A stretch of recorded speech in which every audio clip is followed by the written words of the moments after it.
Okay, we are going live. We're going live, and hopefully the audio is coming through all nice and crispy. I just gotta say, if things do not roll as smoothly as I would like, I am going to blame it on the fact that the the power got cut to the neighborhood earlier today, and all chances for quick preparations kind of went out the window. But luckily, we are up and running here again. So, fantastic. Hopefully, the stream runs smoothly. No more power outages. And we got Guy here. Hello, Lars. How are you? I'm doing well. Say it's actually been a pretty busy day. So surprisingly, well, I guess maybe not so surprisingly, I've just published my newest book. So woohoo! I woke up absolutely exhausted from everything I was doing last night, and today I've been trying to get to the end of. I've been trying to reach my writing goal for this month, which is to get all of the chapters for a character in an upcoming book, Better Told Battleborn, written. And that might sound like kind of a cool name, Battled Battleborn. But when you actually finally get a chance to read his story, I think that you will be a little shocked about who you will encounter as far as Lord Battleborn is concerned. He's part of my sequel to Bleed, Steam, and Steel, and yeah. Thank you, Guy. Yeah, this is quite an accomplishment. Say, for anyone who is able to finish writing a book, like that is always a pretty major thing to pull off.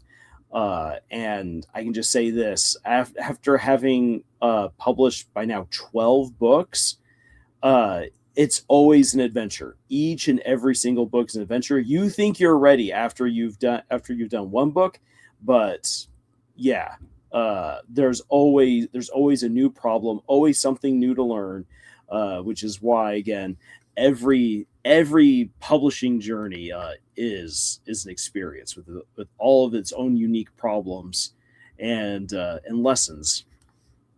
So to anyone who wants to publish, reach on out to me. I can at least give you some thoughts and insights into the process, and hopefully, for some of you, spare you much frustration. Hey, Art, it's great to have you here. Journey doesn't end because of one great milestone. Oh, exactly. Yeah, and now that the book is done, now begins the process of trying to sell that book, of getting it out there. Here on YouTube, I'm going to try to call a little bit more attention to it, as well as make actually two dedicated videos that will kind of lead into me talking about the book and about the series in general. In part because, like as much as our earlier episodes of Camille's Harem really totally ragged on bad fan fiction. Fan fiction can lead you down some really interesting paths as far as your own creative process goes, and Tower of Seers, the book that I just published today, is in large part based on kind of what I would want to have seen happen if Princess Mononoke didn't end where it did, because Princess Mononoke ends with a very open, ambiguous ending. It's meant to because you're supposed to be thinking about where these characters could go, what's going to happen to the world going forwards. It's meant to make you think, which is a great thing. But if you're someone like me and you're like, I do want some closure though, then yeah, Tower of Seers is kind of there to do that. But it evolves so much beyond just a simple, I'm going to take a fan fiction idea and turn it into an original story. It's become something way bigger. Yeah, so I can definitely talk about that a little bit more in detail if people wish. Art says, OMG, chainsaws are so finicky in this game, playing Requiem right now. Yeah, well, I'm just gonna say this: if you've ever tried killing someone with a chainsaw before, zombie or otherwise, chainsaws are finicky. I am not going to explain further how I know this. Guy says, "I'm afraid I never had the pleasure of reading your books. I'm going to have them in my to be read though." Yeah, say I would absolutely love it, guy, if you checked out some of my books and let me know what you think about them. And I'll be honest. Some of my earlier books, you can like you can tell it's a new author writing. There are definite mistakes in the editing, definite mistakes in trying to set things up, and maybe not in totally capitalizing on the story the way that one would have wished. And I freely admit that I look at my stories as an evolution, my evolution as an author, and going again through Tower of Seers, I'm like, there's still so much room for growth, but I've improved so much, and it helps me to feel way more confident going forward and trying to do a story like Whitefire, which will be my big project next year. Guy says, for me, writing is writing. My first writing project was Bioshock fan fiction. Oh, cool stuff. And ours says, neat. I write a lot of Deltarune stuff. Oh yeah. Ours does write a lot of good Deltarune stuff. And the guy says 50 Shades of Grey started off as a Twilight fan fiction. Fun fact. Yeah. Yeah. Actually, I was having a conversation about 50 Shades of Grey earlier this week, and how people have been trying to chase 50 Shades of Grey ever since it came out, but it will never be replicated.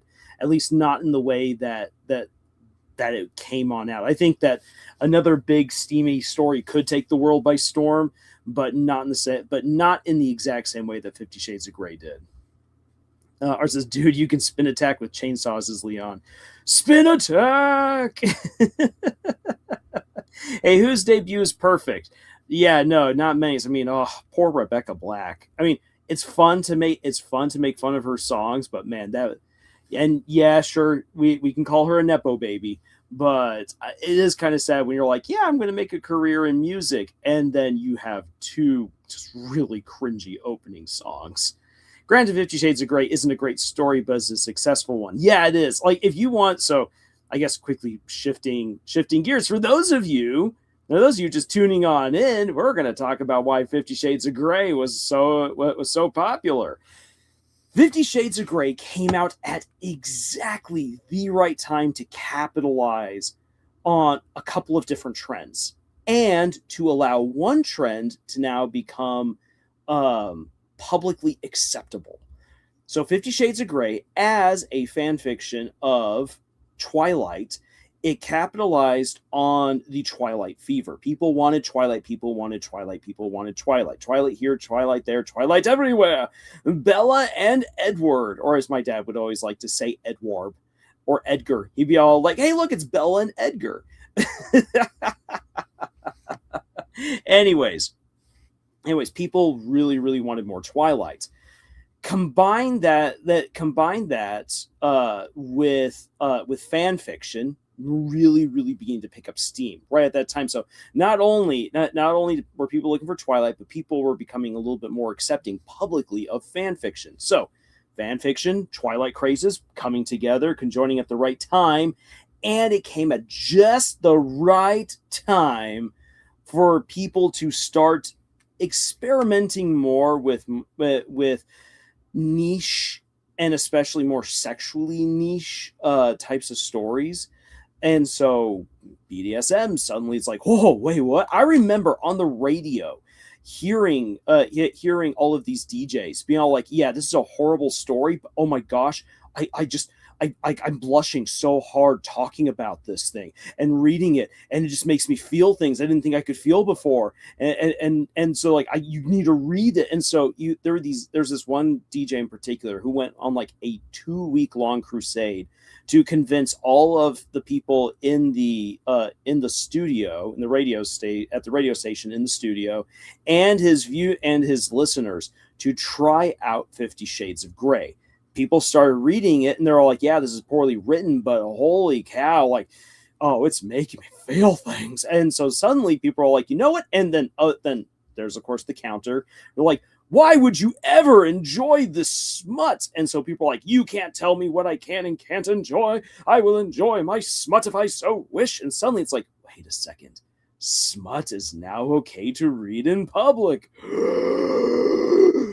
and this at the same, it didn't exactly come out at the exact same time as stuff like Game of Thrones started becoming more popular, but it came at just the right time, again, where other authors who were writing smutty stuff suddenly started gaining way more popularity. So 50 Shades of Grey had just the perfect timing. And this is something that's really annoying when it comes to people trying to be like best-selling authors. One of the critical elements of being a bestseller is timing. There is no way to learn timing. You never know. You never know what the right time is because there's so many different factors everywhere that determine when is the right time for X, Y, and Z. You might have written an amazing zombie apocalypse story right when the zombie apocalypse stories are all the rage. But by the time that your book gets on out there, by the time that your television show gets out there, you know what? People have moved on to talking dragons. And suddenly now you're up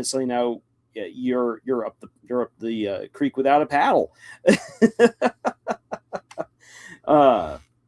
Because everyone now wants talking dragon stories and not zombie apocalypse stories. And your story could be great. It could actually be the best zombie apocalypse story of all time. But the timing is just against you. Plus, on top of that, 50 Shades of Grey had the luck, which is another element in a bestseller. It had the luck of getting an editor who did not care that the story was awful, but realized this is going to scratch someone's nasty itch, so let it happen. Yeah, guys, right. It was a gateway for smut becoming acceptable in the mainstream. It absolutely was.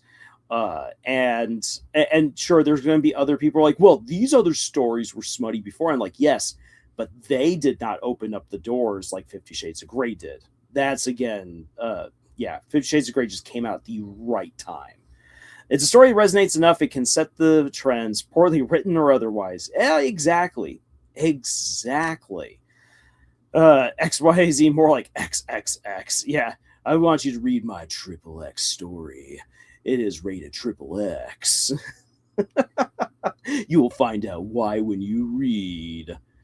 Oh, boy. Yeah, so for anyone who's like, hey, how do I make a bestseller?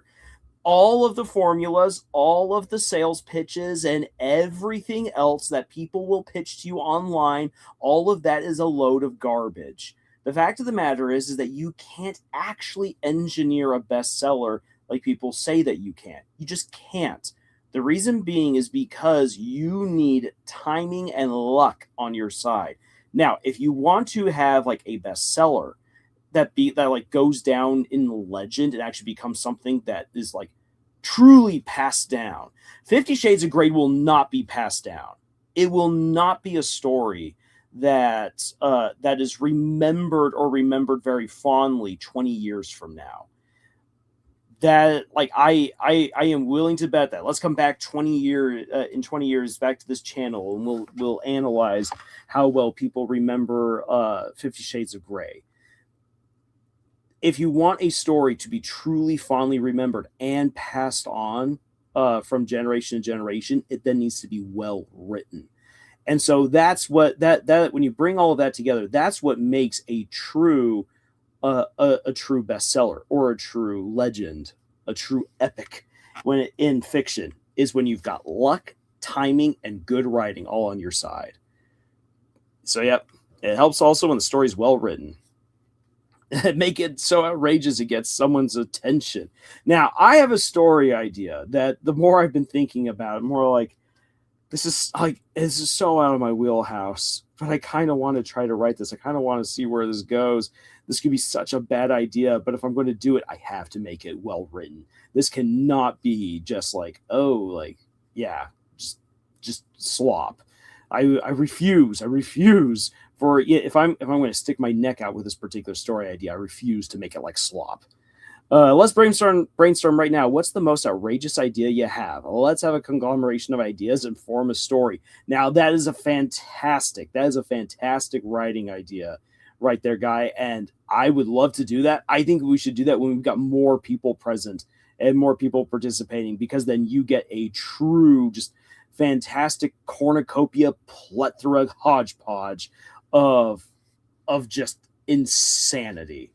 But let's see here. I will already though tell you what one of my let's see here. One of my most outrageous ideas. I will actually never write this. Hey, I'm Omega, you're here. I will actually never write this story, but this was kind of like at the height of like the war, like the woke, we call it like the woke wars, the culture wars. It was like, what if I did a homage to 1984, but made it a world hopping story involving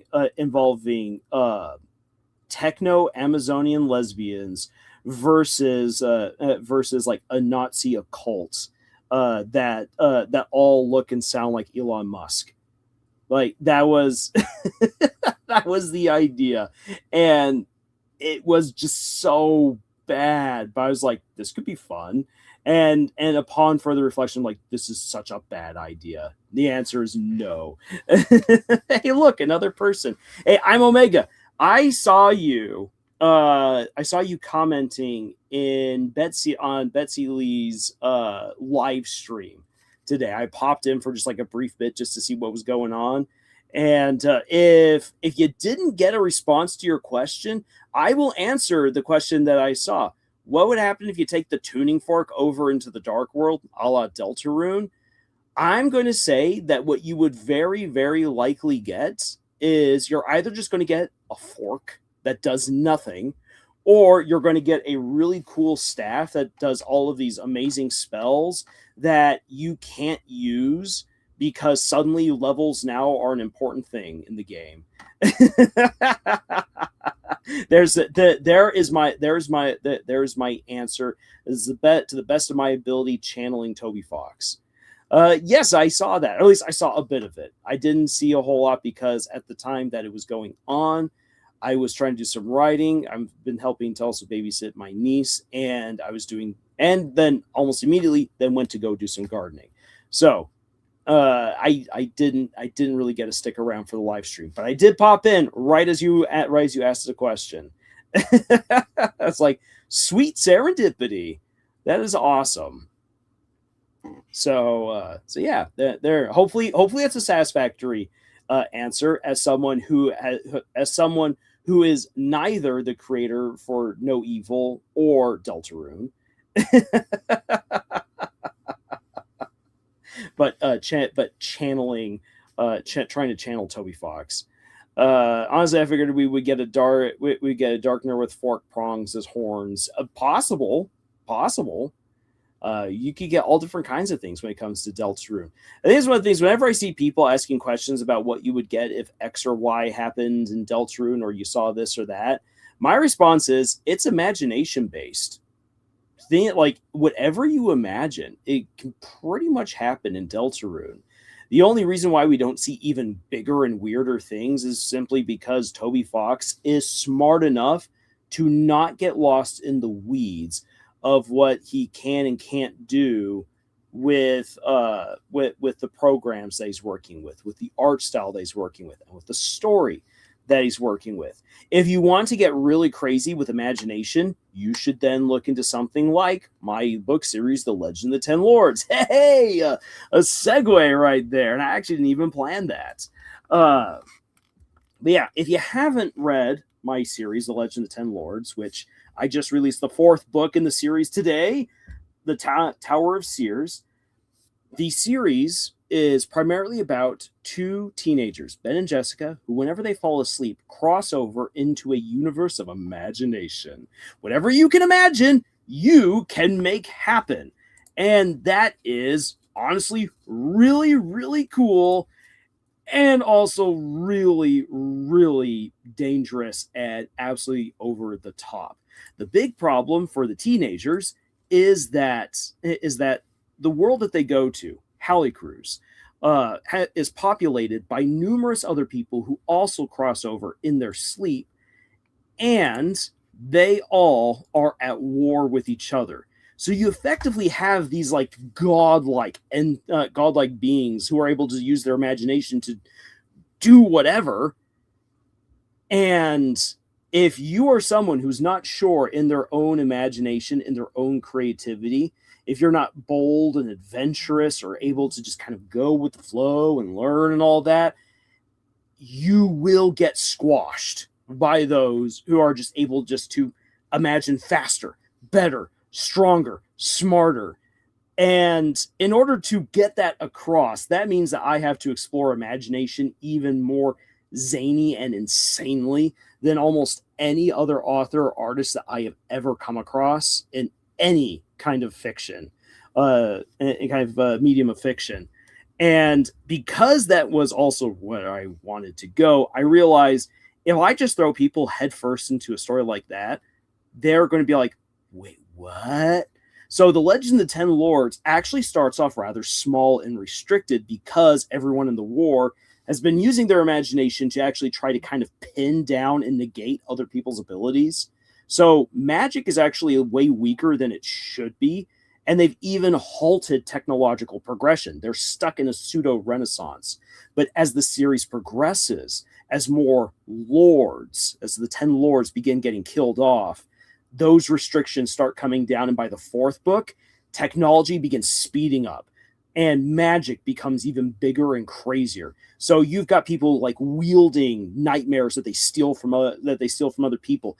Guns get reintroduced, and you quickly learn like people are like, "Oh yeah, I can heal with a gun." Bam! Look at that! I'm shooting my own people and healing them. And you're like, "Wait, what?" And then other people are like, "This little mini ball, just put it right there into my rifle. I fire. That mini ball is basically a giant shell now." Combine that then with bats that vomit up armies.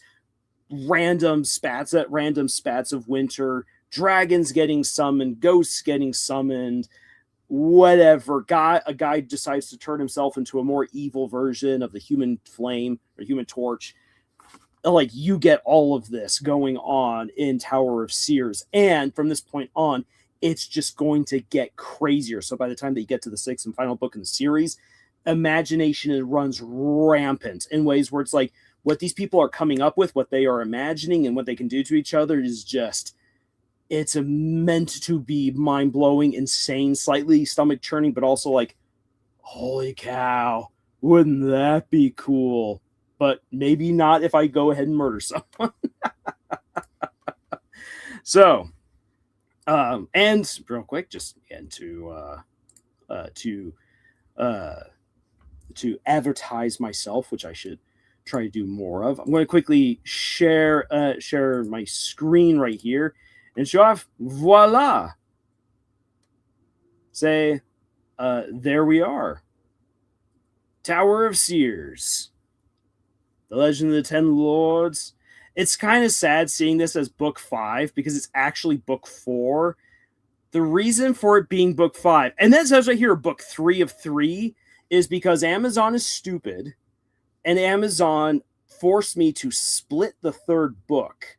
Because I split the third book into parts 1 and 2 in order to publish it in hard copy form, it actually removed book 3 from the lineup, but it counts it as 2 books. That is how you get book 5 when it's really book 4, and why it's book 3 of 3 when really it should be book 4 of 4. Yeah, publishing through Amazon is not always the nicest thing. Yeah, it's annoying. It's really annoying. But yeah.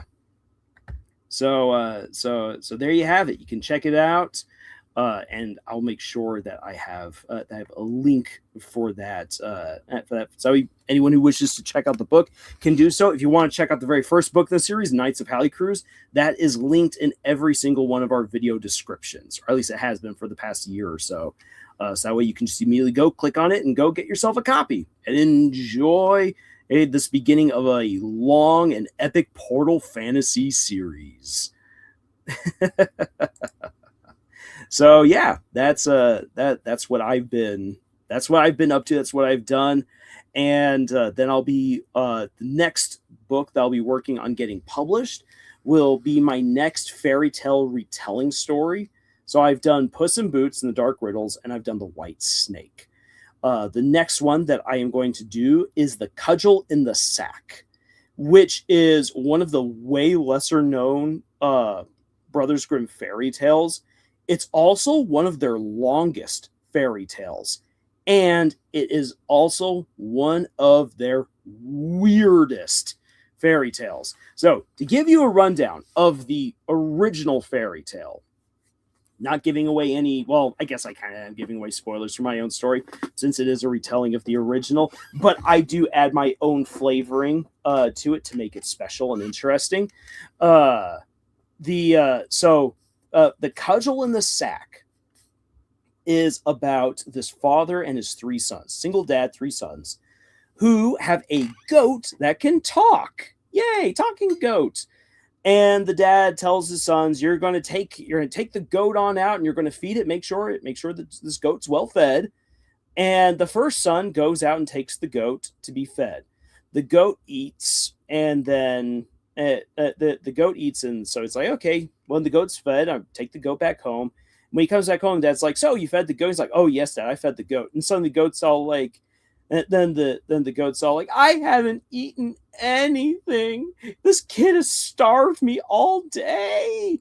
And so the dad gets so angry because the goat's like, no, I wasn't fed at all. And the goat acts all hungry that the dad then kicks his son out. And this happens to all 3 of his sons. Then the dad is like, I guess I must now take care of the precious goat alone.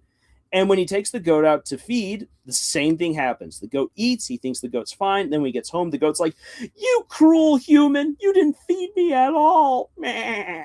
And the guy's all like, oh no. He's like, I threw out my 3 sons because you lied to me.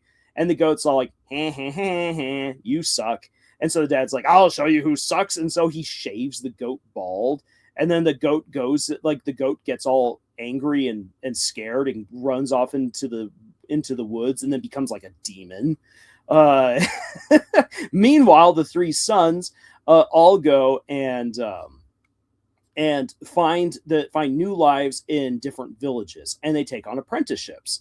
The first son becomes a carpenter's apprentice. And at the end of his apprenticeship, his master is like, you've done such a good job. Here's a special gift for you. And he gives him a magical table. This magical table, once he sets it and says the magic words, Tischlein deck dich, little table, set yourself, the table will then magically conjure up food for as many people as you have to feed. So infinite food. World hunger has been solved. And the eldest brother, he's on his way home, and he stops at an inn. He decides to show off his special table and its spells to everyone that's there. And the innkeeper's like, oh, I can steal that and like sell a whole bunch of food that I don't have to pay money for. So the guy steals the guy swaps out the table that the oldest brother has, and the oldest brother then goes home, not realizing that he doesn't have the magical table anymore. Second brother it works for a miller, and after he's done with his apprenticeship as a miller, his master's like, you've done a great job. Here, have this magical donkey. When you tell the donkey Eslein streich dich, the donkey will spit out a gold coin. Infinite money! Oh, the inflation. So the second brother goes, he stops at the exact same inn, just like his older brother. He shows off, and the innkeeper in the middle of the night swaps out his donkey with one that's not magical. And so he goes home and he's like, hey, everyone, look, I got a magical donkey. And then the donkey doesn't do anything. The third brother works at a tannery. He's a tanner's apprentice. And at the end of his apprenticeship, his master's like, lad, you have done an excellent job. Here is a cudgel in a sack. Because when you're a tanner, you're supposed to beat the furs that you stretch out and that you're tanning. And so he's like, okay. And he's like, yeah. So whenever you need a hammer for something, just say Knuppel aus dem Sack, cudgel out of the sack. And then the hammer will just start hitting stuff. It'll do whatever you need it to do. So the youngest son, he goes home. He stops at the exact same inn. Somehow the innkeeper realizes that he's the brother to the other two idiots, and he's like, he must also have something special, because the youngest son doesn't actually reveal to anyone what kind of special gift he has. So the one guy's like, obviously this must be really, really special. So in the middle of the night, he comes to steal the sack, and the young man wakes up and he just shouts, Knuppel aus dem Sack. The cudgel comes flying out of the sack, beats the ever-living snot out of the innkeeper, and then proceeds to destroy the inn. Kind of like the Super Mario hammer. It just smashes everything up. So the innkeeper's like, stop, I promise I'll give back everything I stole. And so the youngest son brings back to his family the magical table, the magical donkey, and the cudgel in the sack. And they all live happily ever after, except for the goat, who's now a demon in the woods. There you go. There's a classic Brothers Grimm fairy tale that I guarantee almost no one watching this has ever heard of before. All right, so Stormcrow asks Lars, howdy, sir. And we both know that the true way to fantasy to make money these days is to have twincest in it. On a scale of Alabama to Lannisters, where would you rank your own book? It is somewhere in Realisticville. Now, I do have twins. In the Legend of the Ten Lords. The Dark Lord Sean, which I know, like, Dark Lord Sean, say what? The Dark Lord Sean, and his twin sister Bethany, who is one of his enemies, one of his many enemies. In the fourth and fifth books, it's hinted at that people used to tease the twins, saying that they had to have been in an illicit relationship, but as you'll learn, getting to especially know a character like Sean, you're like, because you can actually get to see a lot of the villain in books 2 and 3. And when you get to know him, you're like, yeah, no, there is no way that this guy would ever have thought of his twin like that. And when you start getting to know Bethany in the fourth book and beyond, again, you're all like, yeah, no, these two would never have been like that. So I have twins, but there's absolutely no twincest in my stories. I am above such disgusting pettiness. No Lannister work. No weird Gravity Falls fan fiction twincest stuff going on here. None of that. Guy says you can't deny the imagination. Yeah, for the cudgel and the sack, yeah, the imagination behind some people, and it's kind of funny trying to like find people's discussions on that particular story, because again, it's just so weird in comparison to many of their other stories that a lot of them. What gets kind of silly is that it's like the one fairy tale that people try to like make like, oh, this is a Marxist story. I'm like, this isn't Marxist. This came out way before Karl Marx and Friedrich Engels were even twinkles in their father's eyes. This is just a really, really strange fairy tale that in many ways kind of plays on the desire of many apprentices to be recognized by their masters and be given something really, really cool. A whole apprentice culture in Germany was one where it was very intense. Let's just say it's very intense. You are a servant and almost property to your master, and you try to find wealth, dignity, and identity in passing your apprenticeship, going further into going out there then into the world to show off your skill and learn other skills from other masters. This is they call the Zale, or the journeyman. And so you then become a journeyman, and you, as a journeyman, you're not just simply trying to become a master by being recognized by other masters, but you are also trying to make a great name for yourself, possibly also marry the daughter or a daughter of another master, which is a quick and easy way then to be accepted within a community. Now, because that is way more difficult than it sounds, it's kind of then fun and fanciful to say, yeah, you know what, maybe we can't all marry the hot daughter of like the really cool blacksmith or goldsmith, but what if we had special magical items that we got when we became journeymen? Wouldn't that be cool? That's basically what it is. It's a wish fulfillment fantasy story, but as opposed to wish fulfillment anime fantasies these days, where it's like, I'm just going to become the most powerful ever, like Swallow leveling.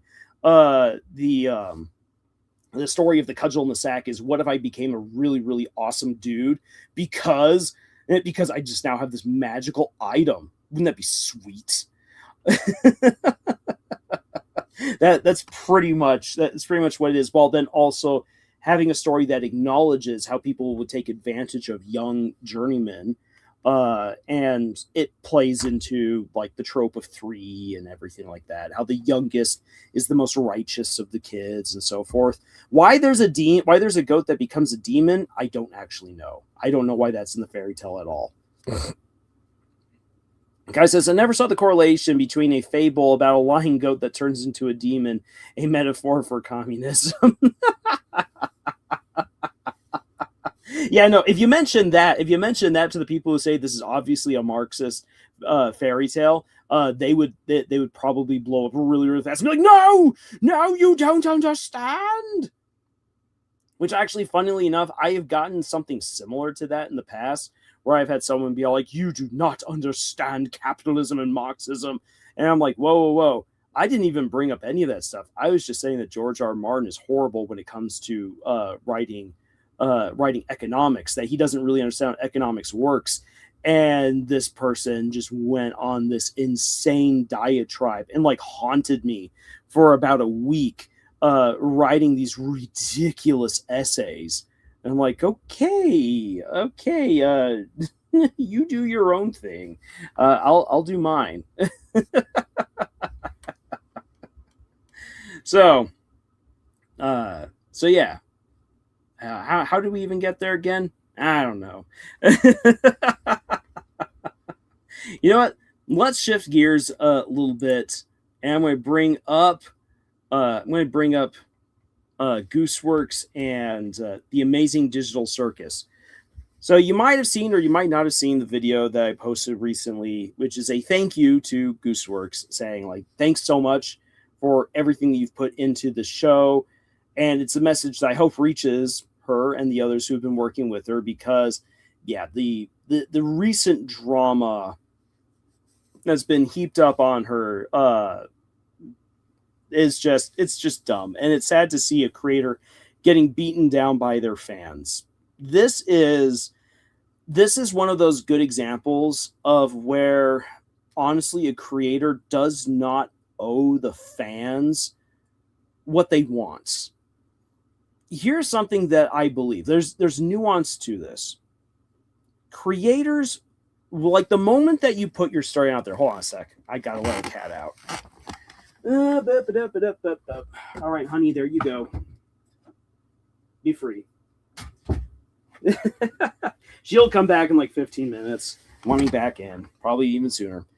So here's the thing. You as a creator at the very beginning of your journey with whatever it is you're making, you don't owe anyone anything other than yourself and your story. Because again, writing is about how you need your stories need you. And eventually, yeah, the world needs your stories. I firmly believe that. You don't need to give them your stories if you don't want to. There's plenty of people who never intend to share anything that they make, and that's fine. That honestly is fine. But in the beginning, you don't owe anyone anything. But the moment that you start sharing your story with the world, you actually do start owing people something. If you say that you're going to make a trilogy of books, you should make a trilogy of books. If you can't deliver on that, you owe people an explanation for why you're not going to do it. Now then, people should not tear you asunder for not getting that trilogy that you said that you wanted to make. I don't think that it's okay to harass people for that. Like, for instance, if George R. R. Martin were to say, "Look, guys, I'm an old man, and I'm more interested in doing D&D and telling other little side stories because, reasons." If he were just to say that, as annoying as it is, that A Song of Ice and Fire will never be finished, I think most people would say, "We understand. Move on and do what you got to do." And that's fine. Martin at least owes people an explanation. Now, I've already made a video saying, look, he actually does owe people those last two books. And the reason being is because he is legally contracted to write those books. Yes, he is. People don't like to talk about that, but the moment that you join a traditional publishing company, there we go. I can speak English. The moment that you join a traditional publishing company via a contract, which is legally binding, you owe your work to that company. The reason being is because they're banking on you to provide them with the stuff that they can then sell and make money. Is if they can't make money, they're out of a job, you don't get your stuff published, and all the other authors that they're working with can't get their stuff published either. There is an agreement. So the moment that you have people who are interested in your work, you owe them at least something.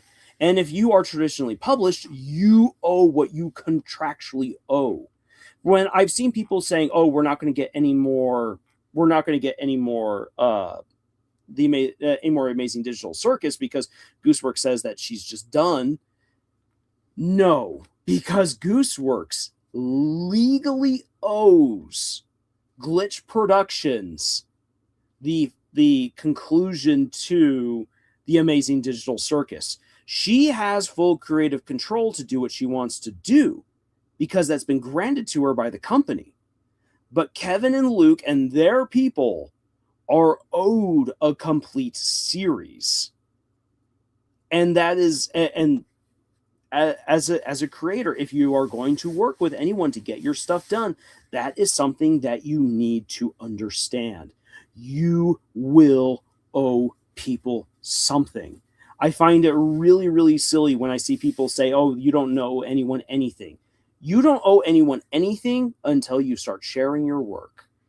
Now, one thing that's very important about that, sure, the audience may be owed something, but that does not mean that they are owed what they want. Creators should be allowed to do what they need to do to make the story the best it can be. It comes down to a group effort behind the scenes with editors, other writers, friends, people who can give good insights into how the story is progressing, what it might need. It's a group effort to make a story the best it can be. But in all instances where people are giving their help to the main lead, to the creator of the story, it is always the creator's vision that should be respected. They should be allowed to tell the story the way that they feel they need to do in order to make it the best it can be. And then others need to do their best to help make that vision its absolute best. Best. We want the best here. And so that's the nuanced answer. That's the more realistic answer. That's the answer that people don't like to deal with because it's not black and white. It's not easy. And the unfortunate thing is that there's a lot of amazing Digital Circus fans who want the story to be a certain way. They want certain characters to end up in relationships, or they want certain characters to have certain amounts of development. They want certain characters to get their comeuppance, and they're upset when it doesn't happen the way that they want it. But okay, sure, you can act that way if you wish, but that should not be something that you hold over the head of someone like Gooseworks. Because by her being able to tell the story that she is the way telling her story the way that she's wanted to, you have gotten this amazing story that you've fallen in love with and that you're so highly invested in. If you don't like the way that a story's going, fan fiction.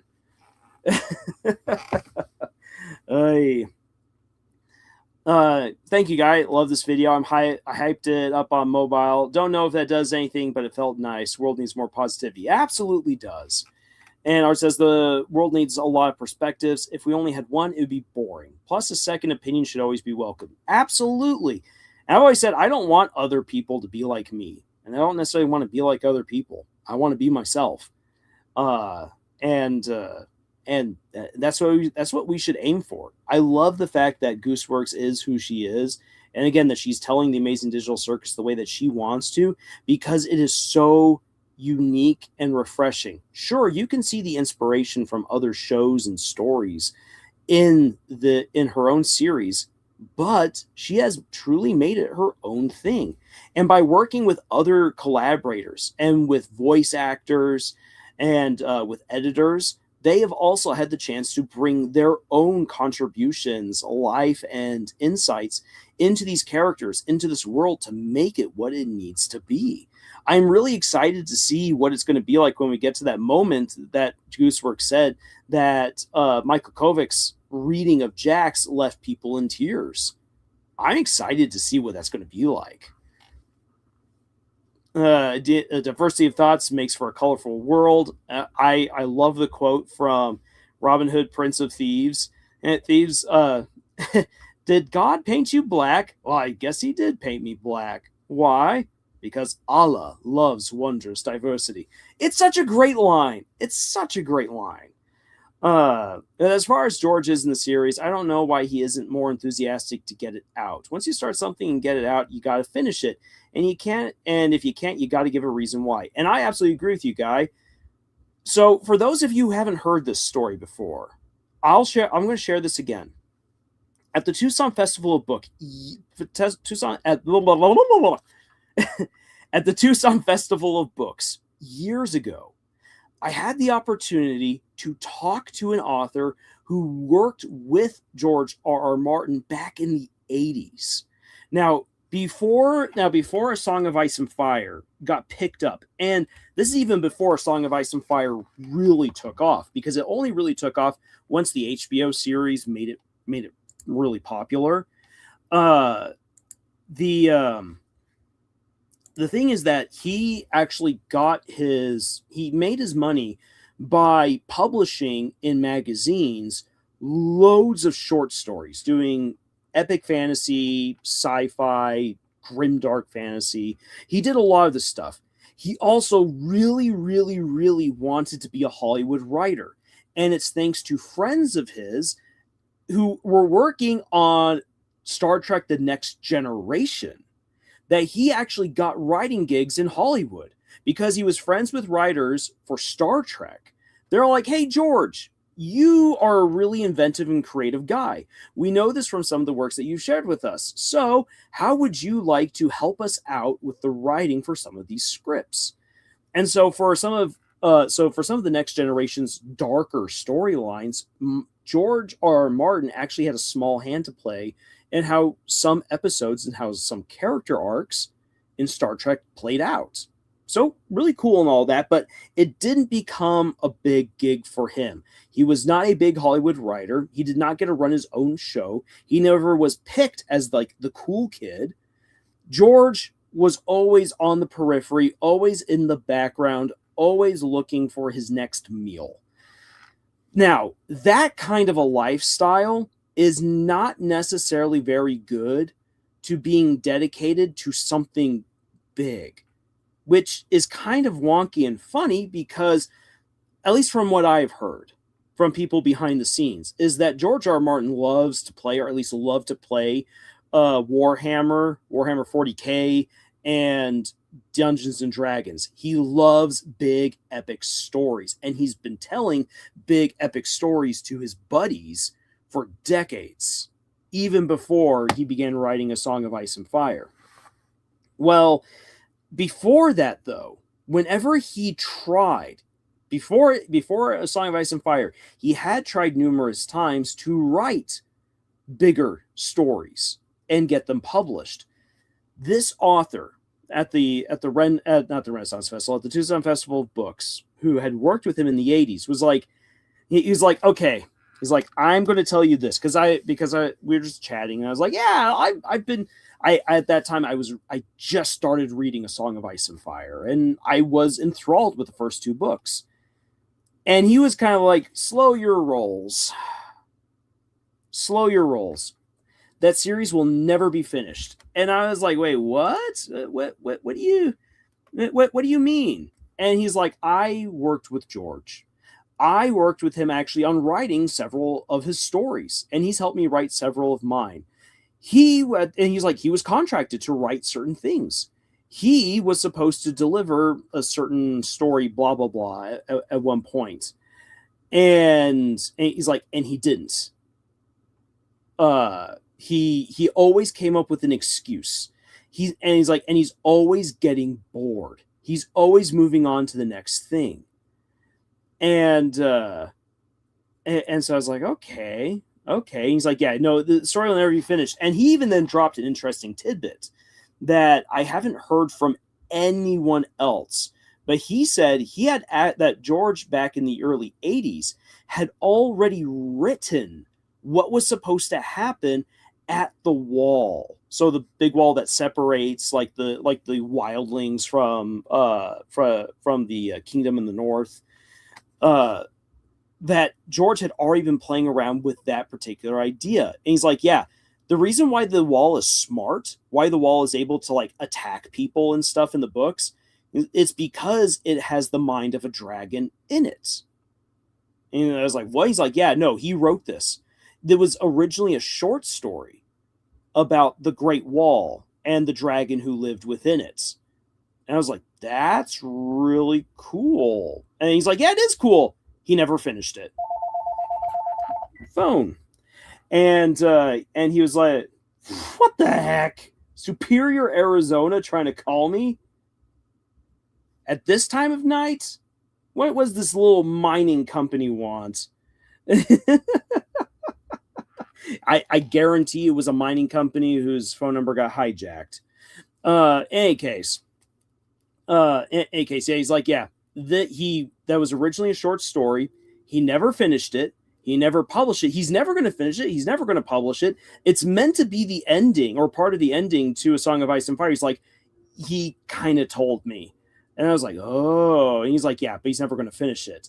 This guy was saying that George was never going to finish the series years before people began saying, is he ever going to finish it? Like, this is back when people were like, oh, yeah, just give George time. He's going to do it. And this guy, years before, he's like, he will never finish. He has never finished any major project he has ever set his mind to. He does short stories, but he's never finished a big story before.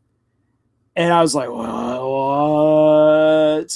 And that just sounded so inconceivable. And this other guy was like, yeah, I'm actually surprised he even got picked up for it, because George was known in the publishing community for not finishing his work.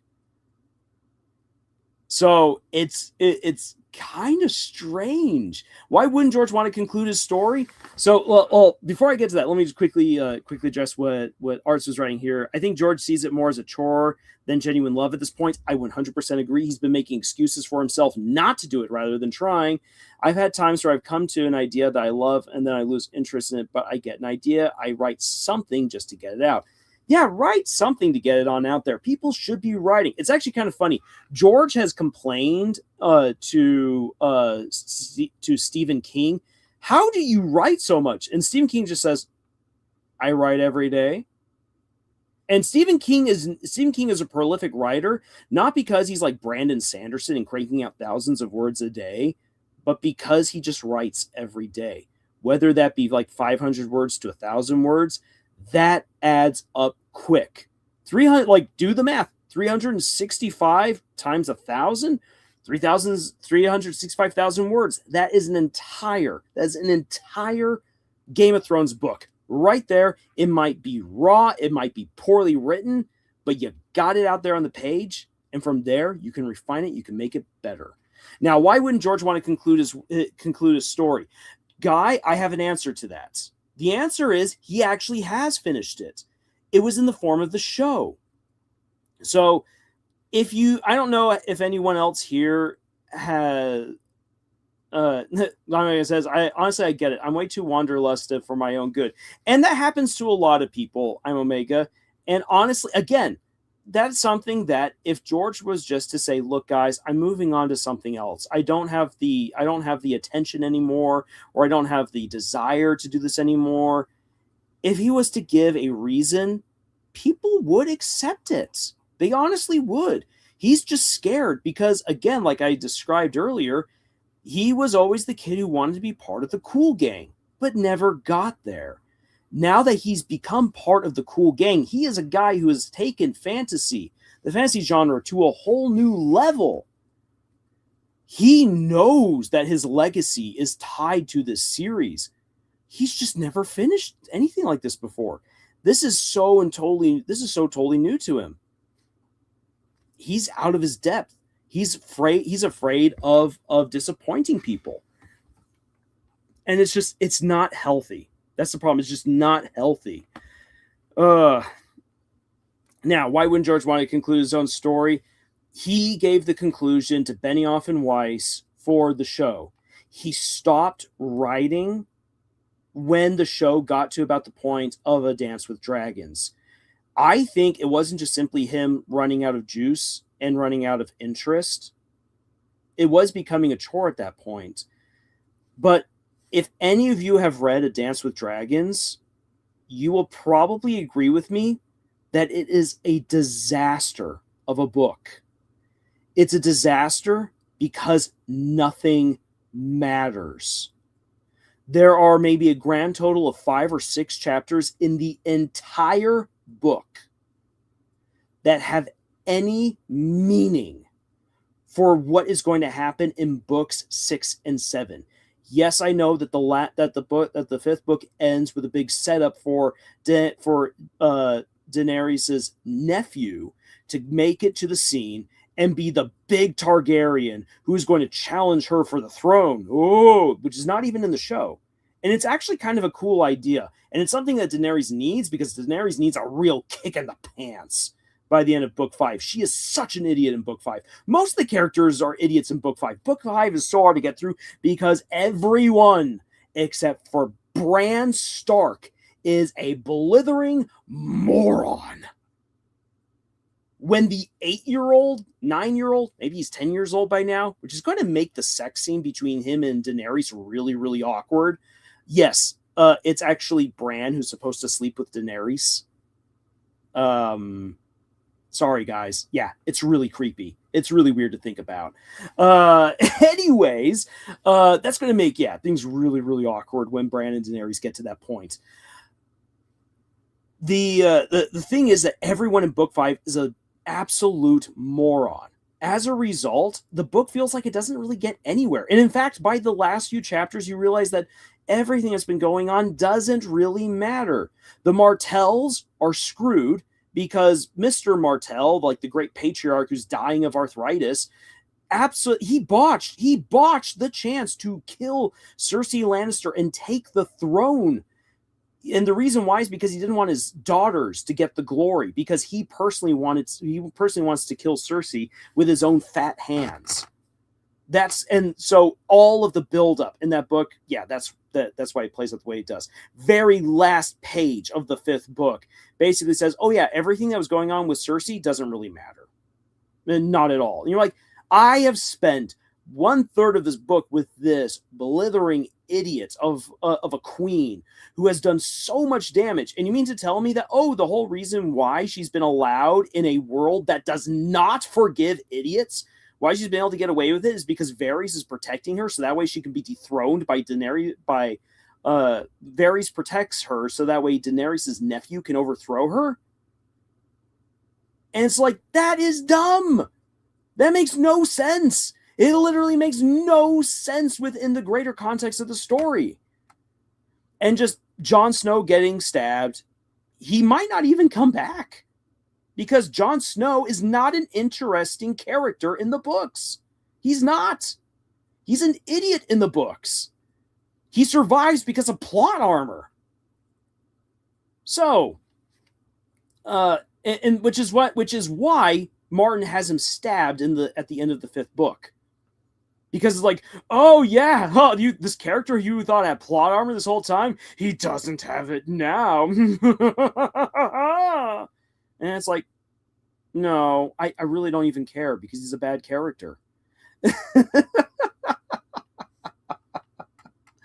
Oh man, the 5th book is just so bad. And again, like the most important things that come out of the 5th book, Brienne is about to get executed by Lady Stoneheart, who is actually Catelyn Stark brought back from the dead, because the followers of Light are really, really weird, and the Lord of Light has a super convoluted plan for whatever. Who even knows what it is? Stannis Baratheon is leading the charge to free Winterfell from what's his face, Bolton, who isn't even a big character in the books. He's not. He's barely in it. Let's see here. So those are 2 big things that are going on. Bran meets his undead uncle, who's going to take him to the Three-Eyed Raven.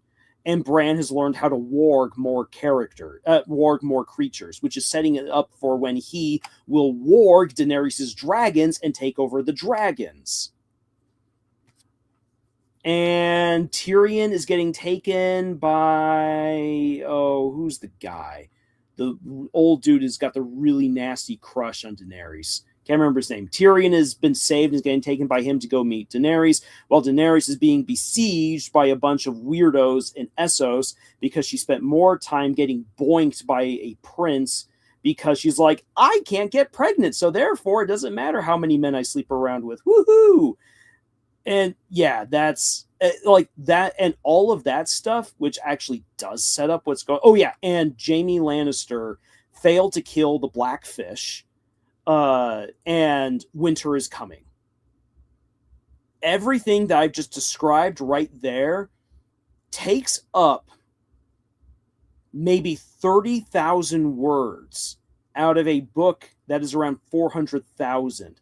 Not even a tenth of the book is dedicated to anything that will matter in books 6 and 7. And George R.R. Martin knows it. This is why he wants the show. This is why he wanted the show to finish it. Because he can't finish it with the books. He made it too big, too convoluted, too dumb. And so he told Benioff and Weiss how the series will end. The way that he says it will end is that Bran will be the king on the Iron Throne. Tyrion will be the hand of the king. This is foreshadowed in the very first book. That Bran will be king and Tyrion will be his hand. It is foreshadowed in the very first book.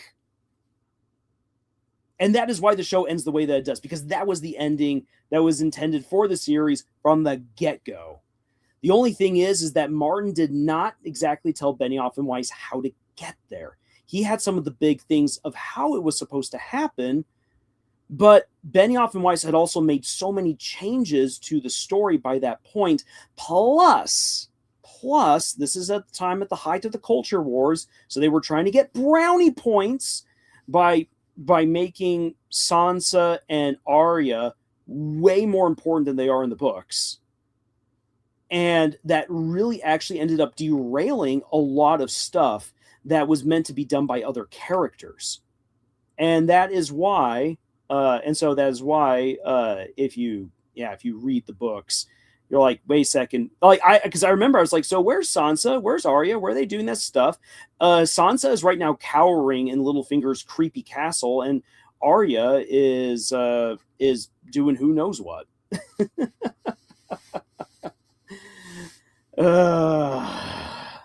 Yeah. Yep. Guy says, when you make a story, you gotta prepare yourself to disappoint some people. Not everyone's going to be satisfied, but with a story as ambitious as A Song of Ice and Fire, I get the anxiety. Concerning a conclusion, I mean, oh yeah, I get it too.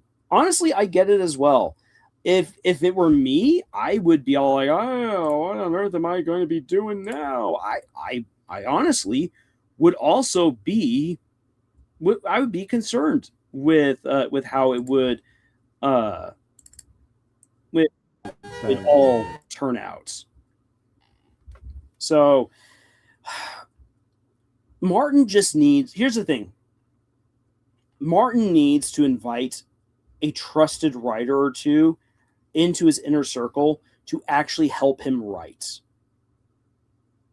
And they need to be the ones who actually do the heavy lifting in terms of the tippity tap tapping. Martin comes up with, of course, the main plot points and the structure for the story. And what I would say is that he's the one who gets to finalize all the dialogue, which of course would change quite a few things. That's okay. It's actually okay. The thing is that what you just need progress. Get the progress going, and the story can start coming together. But as Art says, it's just by now it's more a chore for him than anything else. And that really comes across. And people now are just saying, yeah, you should just stop with the whole like Game of Thrones series and just like do a Night of the Seven Kingdoms, which I'm intending to do a video in the future on why A Night of the Seven Kingdoms has gaslit everyone into believing that Martin is telling a great story.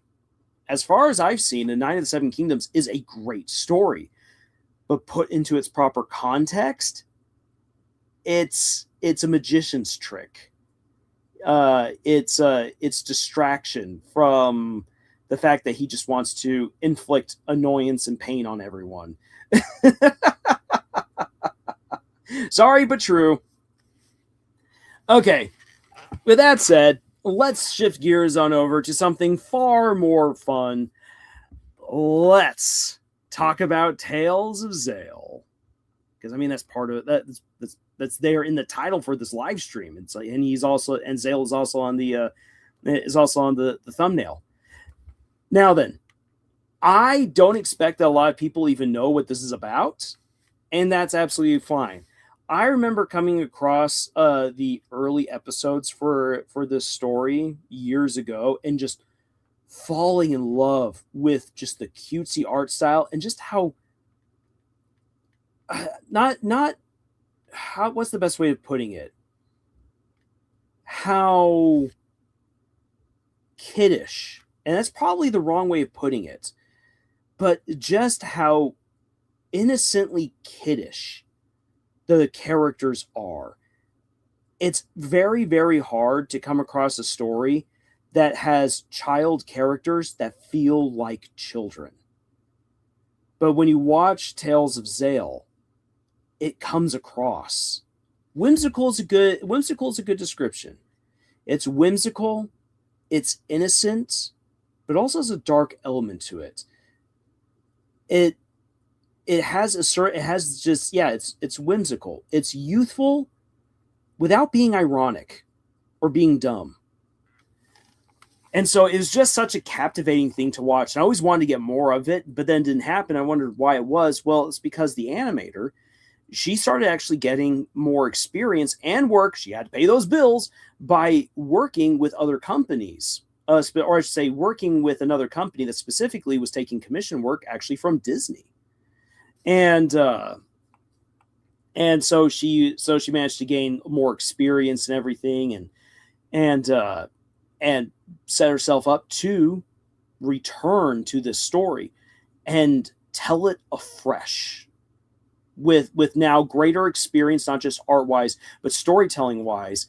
Tell a far more complete and interesting tale.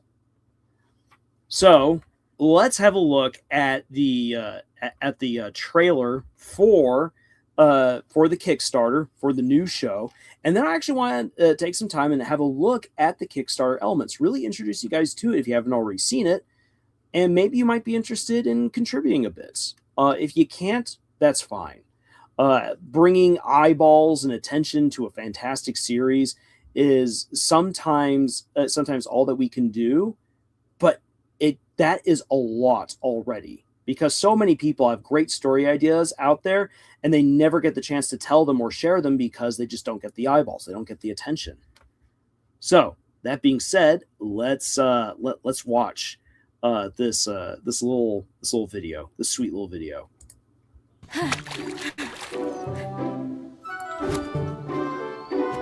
The ruins are super dangerous, you know. I've heard they're full of shadowy creatures. Well, maybe they're nice.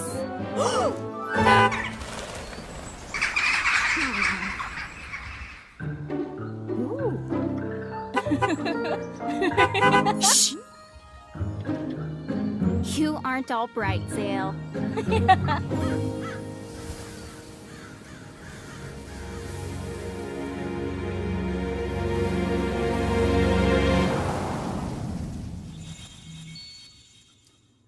So there we are. And so let me then quickly share my screen. And we will have the Eternal Swirl. And I'll take you on over here to this. So here we are. Tales of Zale.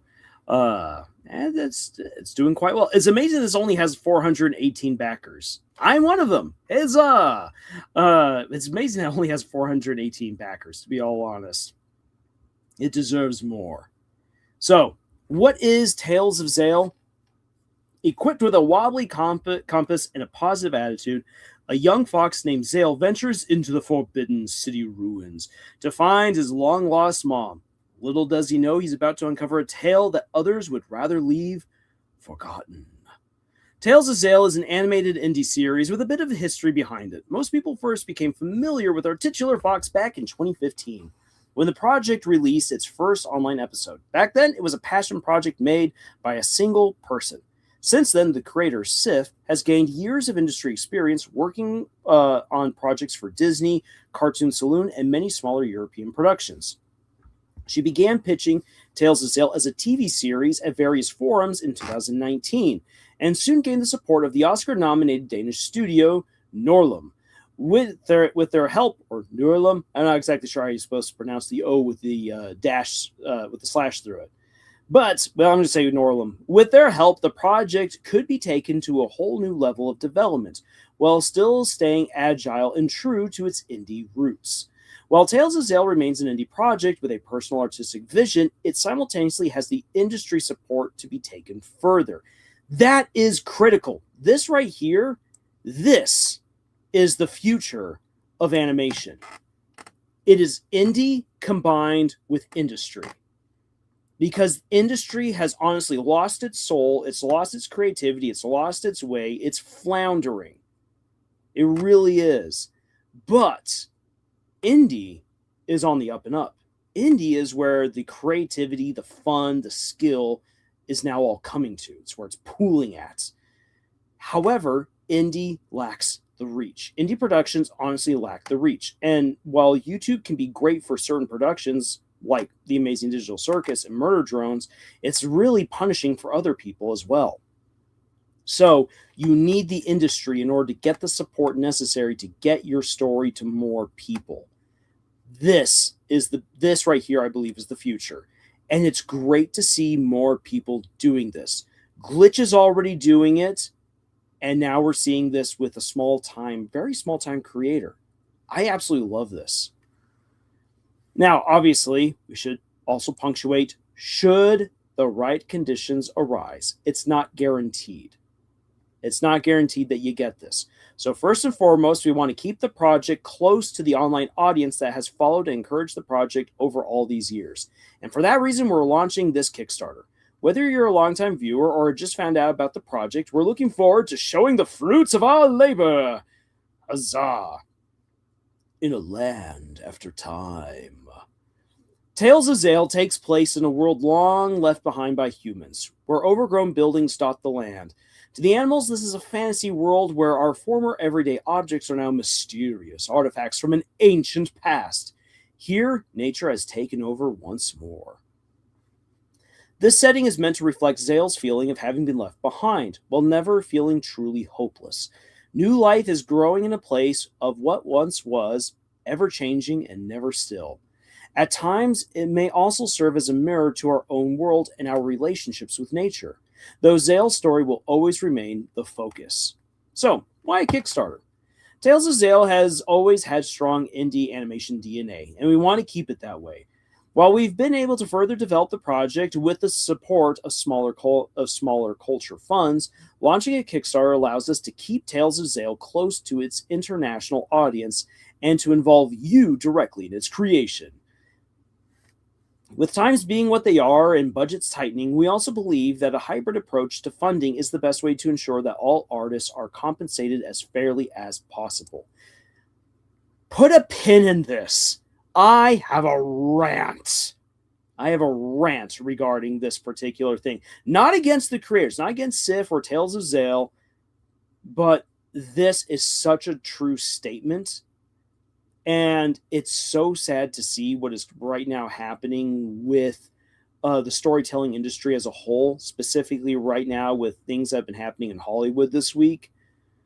Oh boy. And it bothers the ever-living snot out of me that there's so many pundits here on YouTube who think that's what is right now happening is a good thing, and they only think that way because to them it's cultural revenge. And I'm sick and tired of it. Anyway, animation is expensive. For those of you who have watched my videos about the funding that's gone into Glitch Productions and the money that they've made, you will learn this. In order to make a 20-minute video, a 20-minute episode of high-quality animation, it costs at least $300,000 to make. You're likely going to spend more. If you know how to tighten your belt, if you know where to cut costs at the right place, you can probably make it for cheaper. But that is if you know what you're doing. $300,000 is effectively the minimum for a good 20-minute episode of animation. So, animation is expensive. And we don't expect this Kickstarter to cover the full episode budget. We just hope to use it to push the pilot episode across the finish line. At this point, the majority of the rough animation layouts are already complete. This is one of the ways that you keep production low.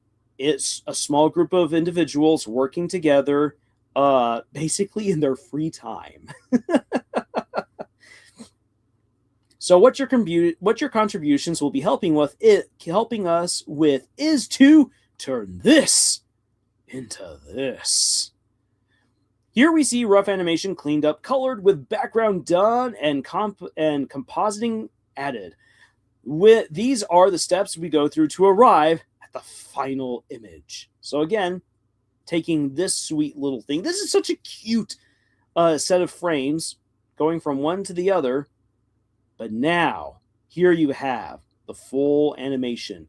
Fluid, colored, feels rich and deep. And the character just comes to life so much more because you can see Zale's expressions, his cartoony expressions, flow from one to the other. Excuse me. Likewise, this is a finished shot, but taken all the way from the animatic stage, which is one of the earliest steps in production. There are still a few scenes left in this stage. Now, budget split.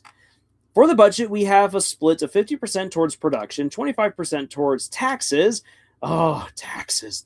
And because this is European production, taxes. 10% towards campaign fees, and then 50% towards the campaign rewards. Some rewards may be tax exempt, in which case that money goes towards the production contingency. I am very happy that we get to see something like this. This is what you want to see in transparency when it comes to a production and to a budget. And for anyone who wants to get into doing big animation or doing video games or even thinking about kickstarting a book, it is important to be honest where the money goes, what work goes into making your final product, whether it be an animation, live action, a book, a video game, music. You want to be honest. You want to be open. This is fantastic right here. Seeing this honestly made me trust this production way more, because when you lay it out like this, it becomes clear just how important every contribution is to the final goal. Now, here are our goals. So we have reached the minimum goal, which is 20,000 euros, and then 30,000 euros, which then gets us the art book. And we are getting so close to that 60,000 euro mark, which would get us an extended episode, meaning that it would likely be a 15 to 20 minute long episode rather than a 10-minute one. Most indie productions these days, which are trying to do the best that they can with their limited resources, aim for 8 to 10 minutes. Glitch is the exception because of how they've got such big budgets thanks to their merchandising setup and everything, and with how well a lot of their shows have been doing, mainly The Amazing Digital Circus. They can go for the 20-minute plus episodes because they have the budget. If you don't have the budget, most animators go for 8 to 10 minutes these days. They might be able to do a little bit more if they have a large enough of a group helping them to make things happen, but that isn't always going to be the case. Now, 60,000 euros is not going to get you implicitly a 20-minute episode. It's not. But again, coming back around to, hey, if we get enough funding, we have the Norlam studio. Where exactly was that? So why a Kickstarter? So here it goes, with times being what they are. But yeah. Well, where exactly was it? We've been able to develop the project through similar funds. Where was that one thing that I had highlighted earlier? This is how you can tell that this is kind of just a bit off the cuff. In any case, so Studio Norlam, here we are. So with their help, this project could be taken to a whole new level of development. So in order to make a studio feel confident in their investments, you have to be able to show that there's enough interest in the project that you're working on. This has been done even with bigger productions like The Dragon Prince, for instance. So Studio Norlam, it will be willing to basically help pick up the difference if there's enough interest in this show. So then when we pop on down to their stretch goals and everything, we're getting up there to 60,000, which gets us an extended episode. That effectively guarantees that we get like a really high quality, good length episode, probably somewhere between 15 to 20 minutes would be my guess. Then 100,000 gets you bonus scenes. Oh yes, just means adding more to the episode. 150,000 euros means that another episode is guaranteed. Why is that? Because if you can bring that much money already to a studio and say, look, there's this much interest, that studio is willing to then start dropping more resources on your project. So for anyone who's thinking of doing a Kickstarter, which it does require quite a bit of work, and I've never done it before myself, I just know a lot of people are like, yeah, there's a lot that goes into it. So if you're going to go this route, just again, understand what you're aiming for. It's good to know what your realistic goals are and how you can reach them. Aha, the fat cat has returned and is tearing up the carpet unless I let her in. Come on, honey. Come on in.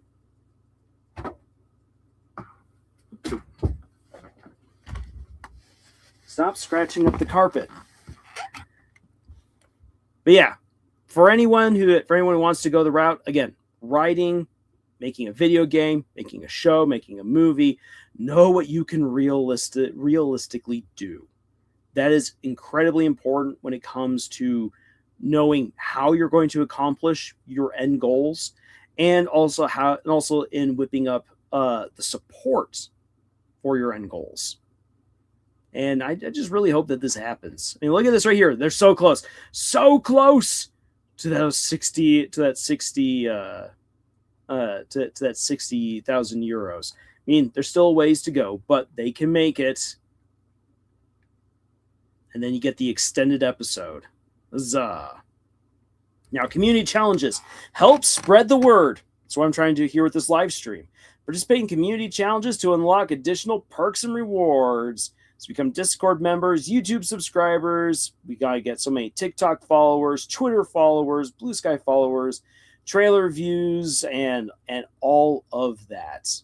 Just pump up those numbers.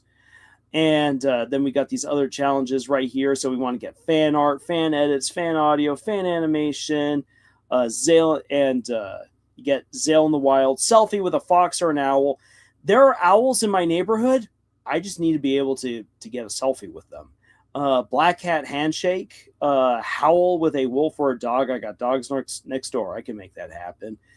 Signature bouquet, the wiki page, memes, reaction videos, so forth. These submissions can be posted on either our social media platforms below. So yeah, help get the word on out there. And yeah, you can then look at more about the team, who's all involved, Studio Norlum, what they've worked on, and here's our characters. These are the ones that you should mostly know if you've watched the original episodes, and then these are some periphery characters right here. Morpheus, the Black Cats. So, if you're interested in supporting Tales of Zale, there you go. And guy says, I haven't heard of Tales of Zale. I do love the look of it, though. It's such a gorgeous thing to look at. Transparency like this is quick to gain trust. Absolutely, yeah. Be transparent. Again, if any one of you is thinking about one day reaching out to people to gain support for any of your own stories or projects, you need to be open and honest with them about what it is that you're going to do. Now, for instance, like I've thought about like what could I do for a Kickstarter with a story?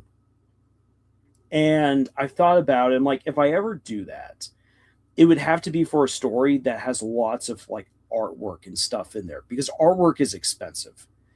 And basically what is that like if I were to do it, I would basically like, okay, everyone, the story is already written. And to like help like build of like the promotional and all of this stuff, like I will share excerpts from the story. I'm going to share scenes that you aren't like, if you join the Kickstarter, you will gain scenes that won't even be in the finished product. So like you can get like other things that other people wouldn't have. With your contributions, you will help me to get basically the editors that I need to make the book the best it can be, and to get the artwork that it needs. The script is already done. Like if I'm right, like I would say this, if you're going to kickstart a book, you have to come and say, this is already done. Like the story to the best of my ability is already written, and I'll be sharing bits of it with you. What I need is the money in order to get the artwork and everything else done to then make it the best it can be. Those who support this will, of course, get like shout outs in the book. They can also get specialized artwork from the artists, stuff like that. And of course you get a copy of the book that you help to support. So there you go. Like that would be like the most basic bare bones approach if I as an author wish to use Kickstarter. Mike says, I saw their pilot a while ago on Newgrounds. Thought it was nice. Yeah. And man, it's such a beautiful thing to watch. Now then, the style has changed from the old days. And the new Zale is growing on me. He's really, really cute. I do kind of like the more foxy Zale, like almost more Tumblr style from the original, but the more that I'm seeing of the new Zale, I'm like, you know what, I'm won over, I think. All right, let me take a quick drink of water here.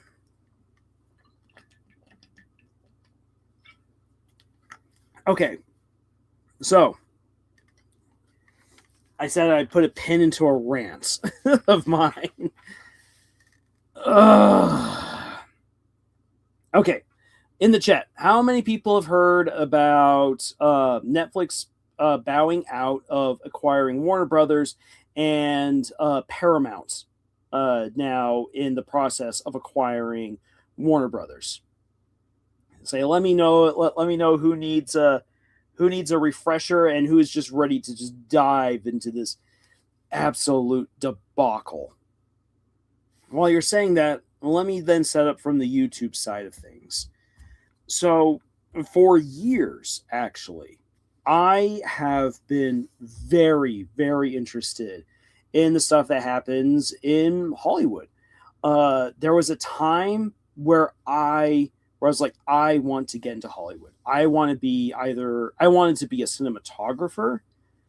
As I got more into writing, I thought, wouldn't it be amazing if I could be a writer or a director?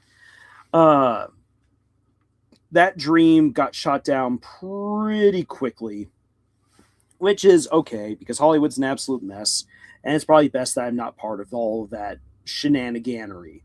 But it was something that I had really, really wanted to do. I love film, and I even for one of my capstone projects, when you're in college and you're working on your bachelor's degree, your very last class for whatever degree you're working on is your capstone. It's what it is. It's the thing that caps off everything that you do. It's your chance to show off your skill, that all the skill that you've learned for the past 4 years, and say, I have earned this degree. For history, because I'm a trained historian, I have a master's degree in history. When I was working on my undergrad capstone, I was allowed to basically choose whatever I wanted for the time frame and location of a specific part of history. And I chose very purposefully U.S. history, so that way I could do Hollywood. Hey, Commoncraft is here. Hello. And so I did my capstone on American film, and specifically how American film transformed the perception of the American hero before, during, and a little bit after World War II. So again, I love cinema. As insane and off the rails as Hollywood is, I love it. And so I was really drawn for years to a number of YouTube pundits, people who had fantastic insights into what was going on in Hollywood, who had contacts in Hollywood, who made connections with writers, directors, producers, and just had some absolutely amazing videos, at least for a time. Now, so many of them are just so hard to watch because they got so dang political. All for the brownie points. Brownie points, brownie points. Until someone figures out how to convert brownie points into real brownies, don't go political for the brownie points. Oh my gosh. YouTube channels like Midnight's Edge and WDW Pro, for a time, fantastic insights into what was happening in Hollywood. The thing is that these guys really, and I'd also throw in there people like Valiant Renegade, were really against the tide of woke in Hollywood from about 2015 up until about relatively recently. And I've already expressed my opinions on this. Number one, what is woke? When you find out what woke is, it then becomes really easy to say, yeah, this is why it makes certain stories really bad.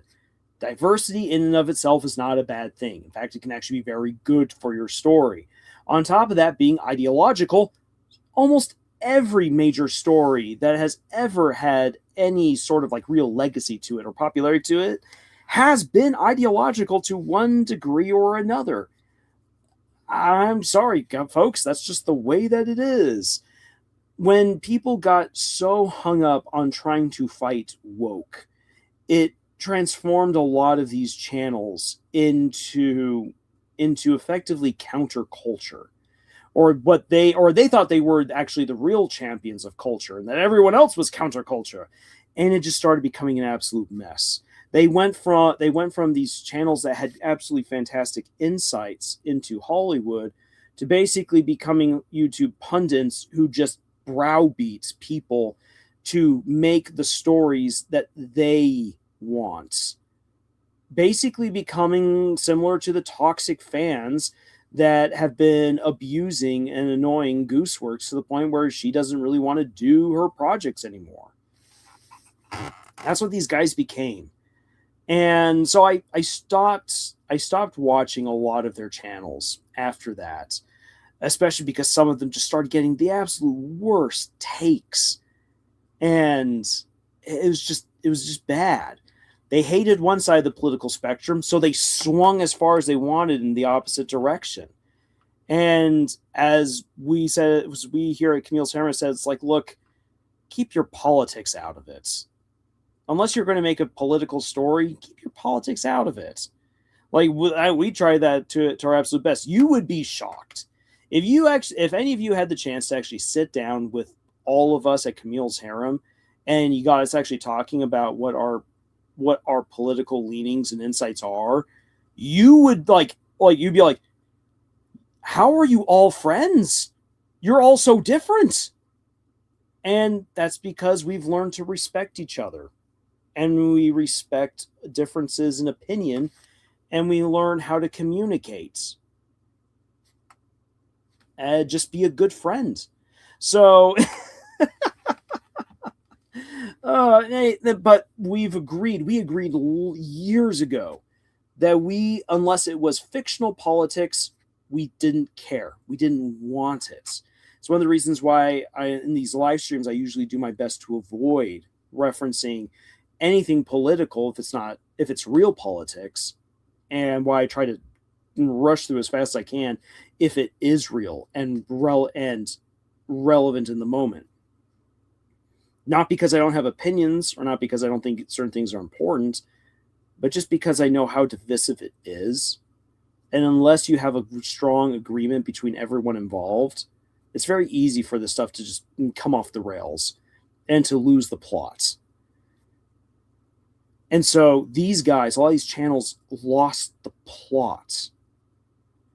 As a result of that, these channels, these people that I once thought, these guys are great. Look at all the stuff that they're saying, all of this information that they're bringing to light. These guys could be the champions of a new creative era. We are living through it right now. The 2020s, as rough as they are throwing the doors open for creators everywhere. It doesn't make it easy, but it makes it possible. We're seeing this with everything that Glitch has been doing. Dana Terrace, who was absolutely used and abused and thrown out by Disney, gets a second shot with Knights of Guinevere?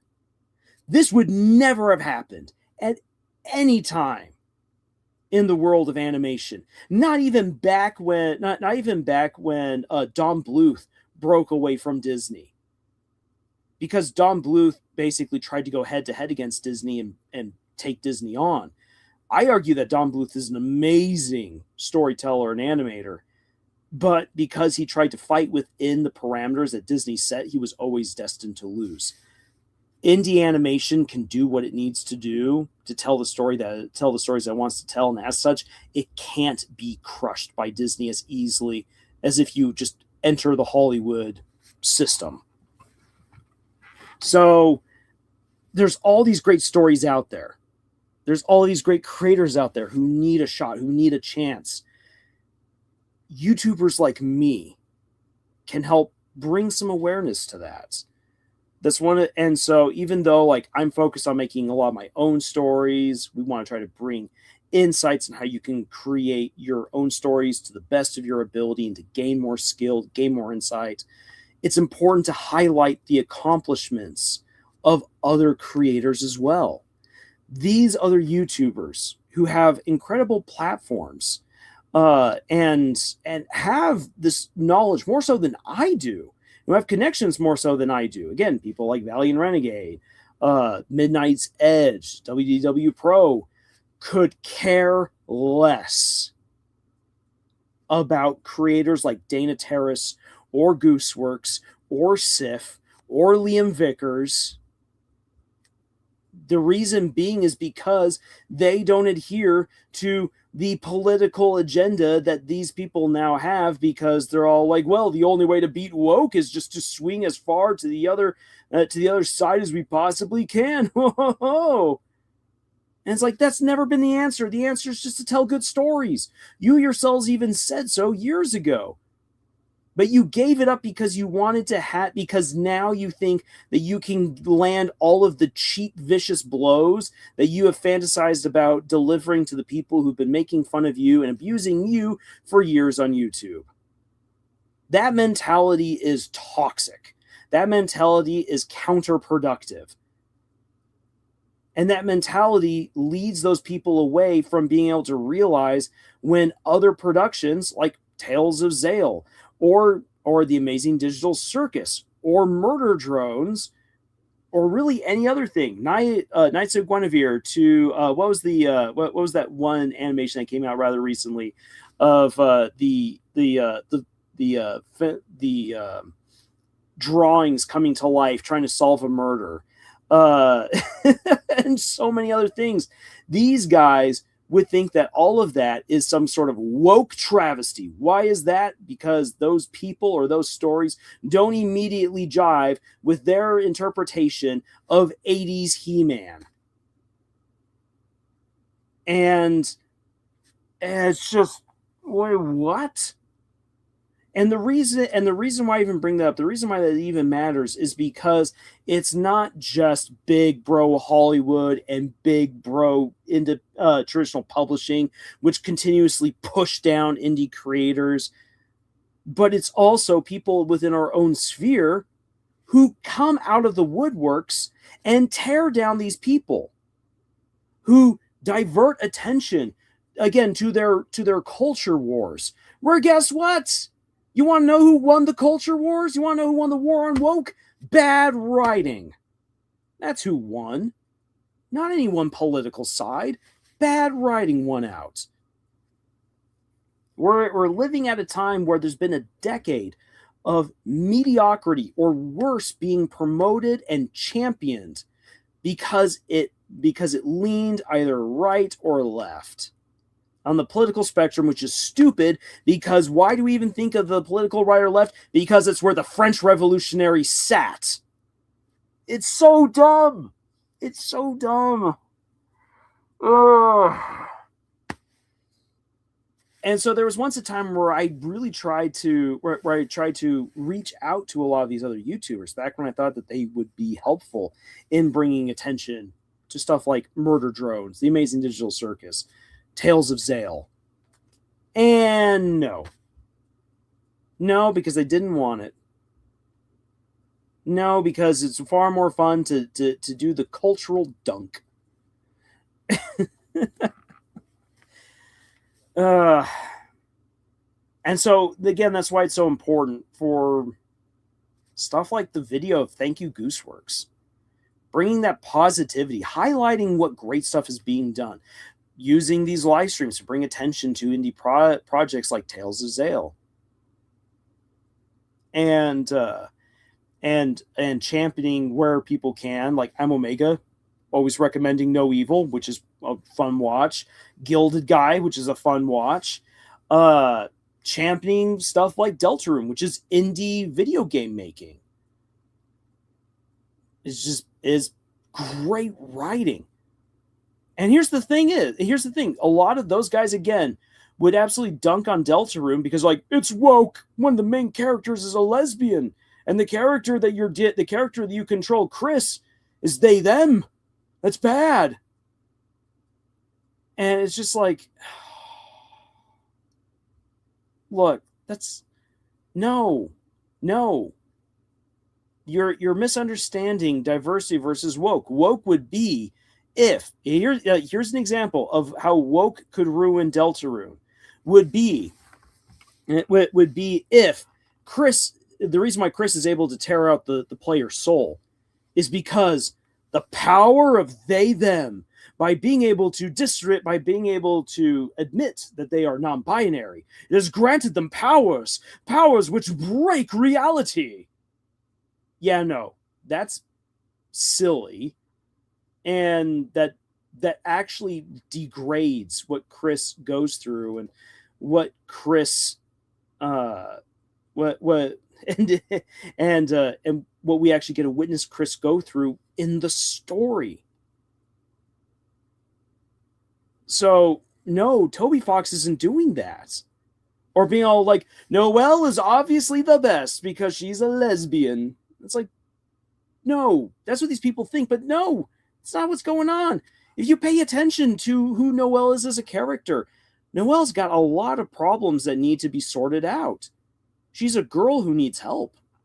And not to be saved from her sexual orientation, not at all, but rather to be saved by the trauma that she's gone through as a person, through losing Des, through whatever her relationship is with her mom, her father being really sick, being very close to the drama that shattered the Dreamer family, and so many other things. This makes characters like Noelle and Chris just deep and complex. When you play the game, these characters are fun, they're diverse, they're interesting, they're engaging. The story's got so many different layers to it. There's so many different ideas going on. Toby Fox has done an amazing job, and we're not even yet done with Deltarune. I got high hopes for the next 3 chapters, for chapters 5, 6, and 7. But these pundits won't even touch this stuff because they became so obsessed with the culture wars that this stuff doesn't even matter. And that goes for the people on the opposite side of the spectrum who would be upset with this. And there are people who are upset with Deltarune because it isn't more LGBTQ plus friendly. Say what? Say what? What are you talking about, guys? Have you not played this game? Have you not seen what goes on? It's just dumb. This is, again, why we at Camille's Harem, we try to keep the politics out of this stuff, because I don't care what side you're on. But when you take something to an extreme and you allow it to blind you to what a story can do, what a story is doing, or sometimes to what a story is not doing,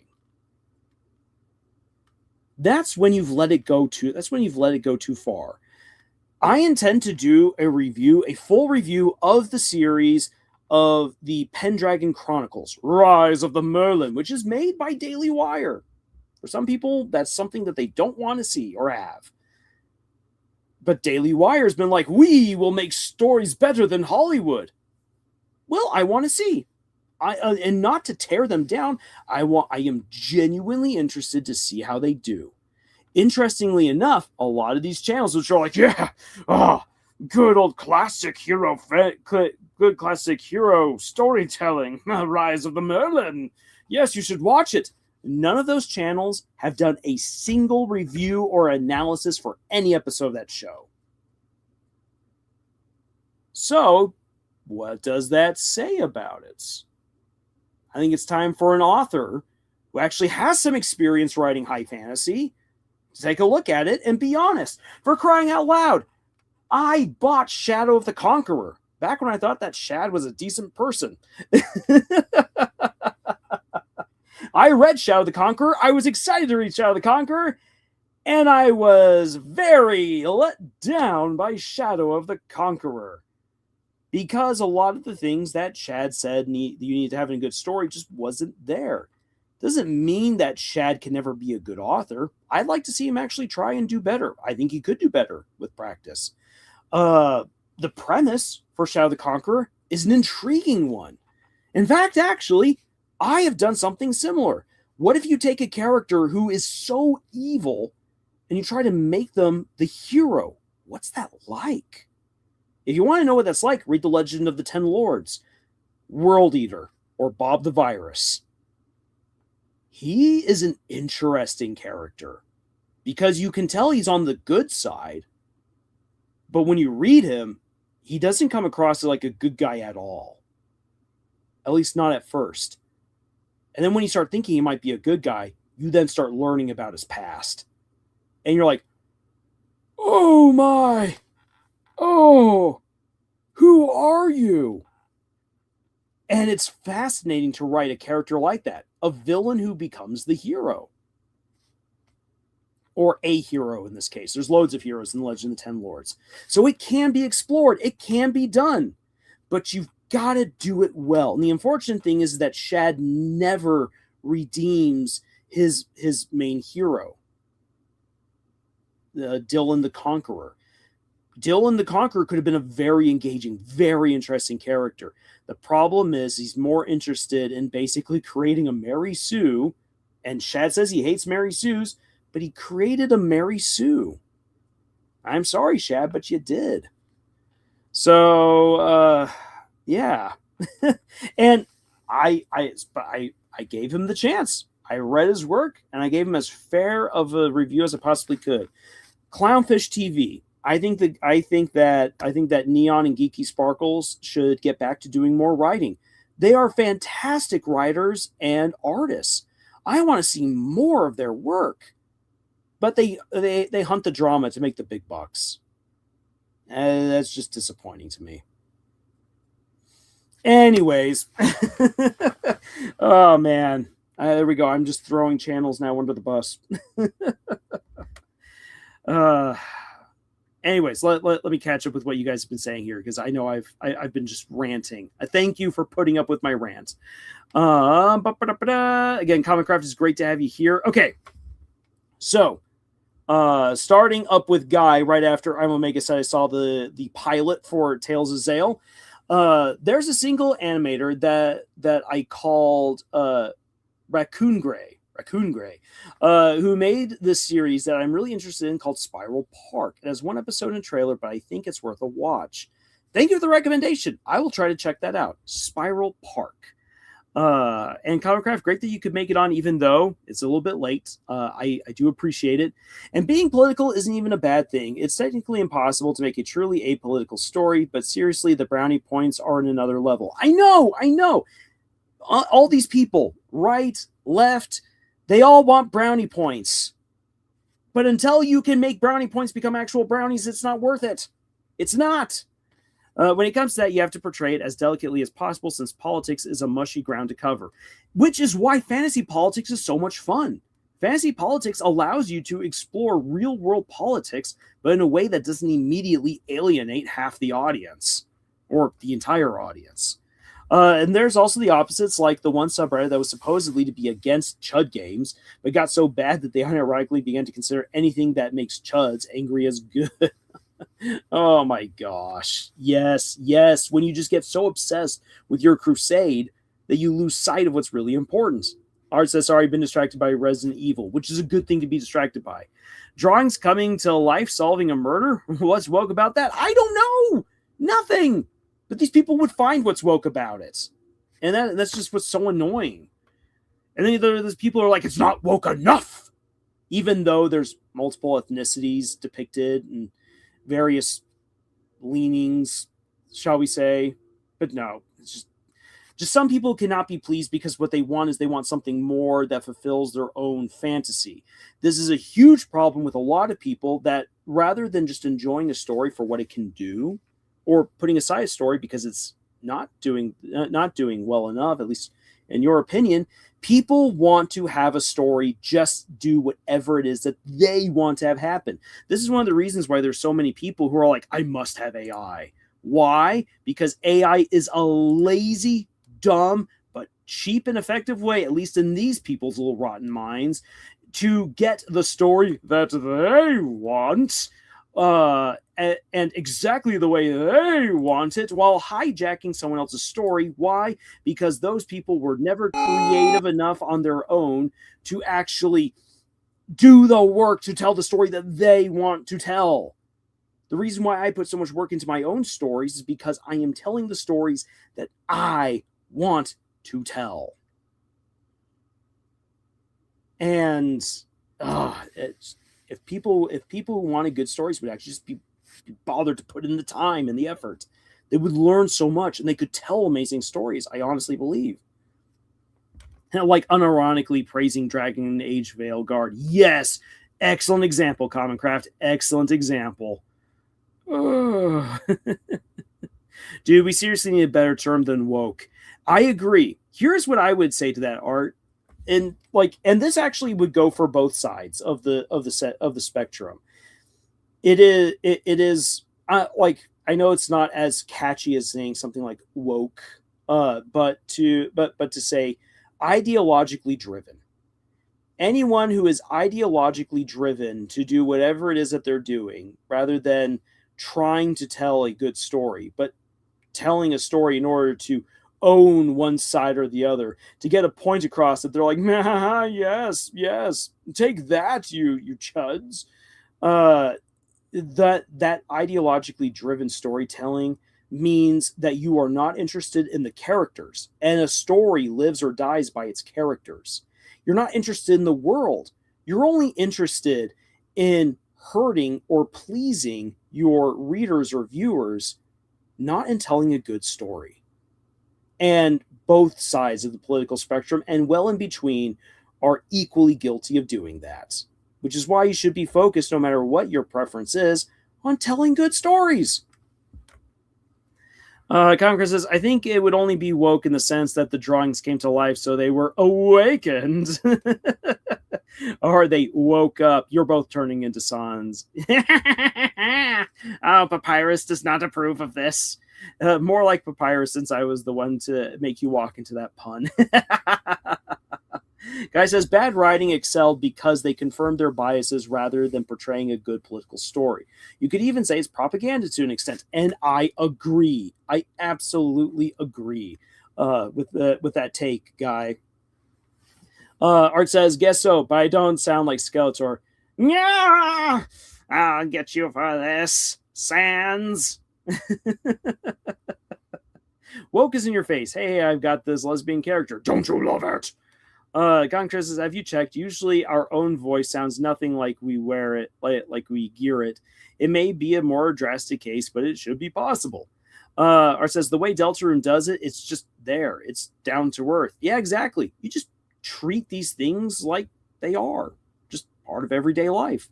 Reminds me of rant I saw earlier this week about how people saying how Susie is the real protagonist is dumb because they were acting like protagonist is a label that denotes specialness and power. Oh my gosh, Commoncraft.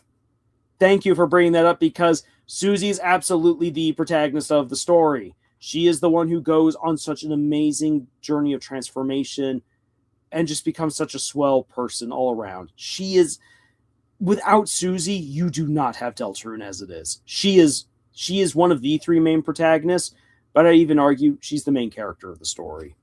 Art says she has a very troubled family life, is distant with her best friends from childhood, is trying to run from her past. How can it be any more LGBTQ plus friendly than it already is? I don't know, but there are those people. When a character's whole thing is a label, they aren't a character. They're just that, a label. Amen. Conquest says, I've recently caught up to a fanfic about an evil scumbag protagonist who does good out of glory and greed, but gradually gets effectively corrupted by good and starts to care.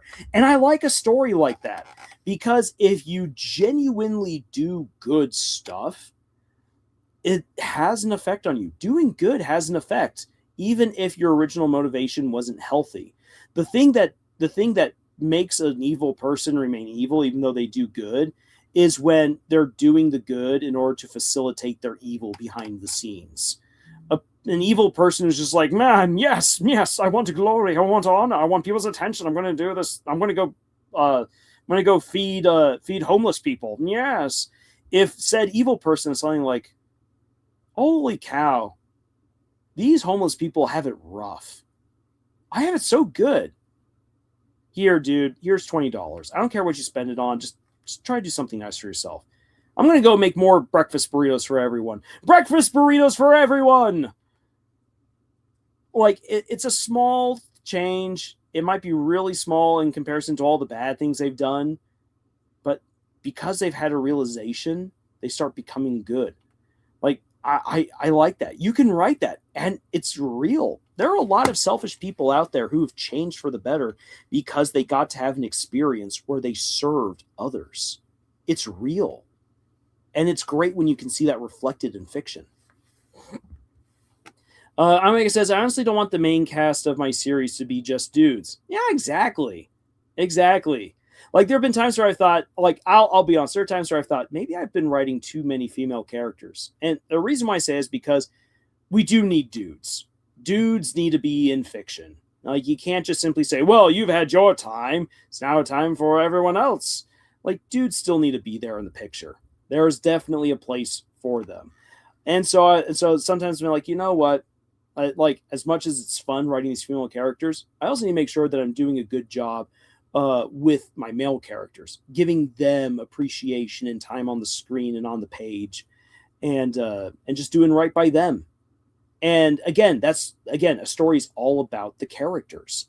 And when you're focusing more on the characters, things just start falling into place all the better.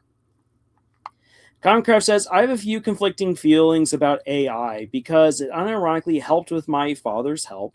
His work when switched to online during pandemic put so much pressure on him, he got a hand injury, and it kept getting worse. So I offered AI to help, and only then his hand began to improve since he's been typing less. It helped my father's health. It's helped my father's health. Dang, autocorrect. Hey, here's the thing. AI does have a place. AI can be useful. What needs to happen is this, especially in the creative scene. This is what I would love to see happen for creatives and AI, because we can't escape it. I'm all for artists saying, I'm not going to touch it, and I'm totally okay with that. I'm very supportive of that. But we can't ignore AI. It's here to stay.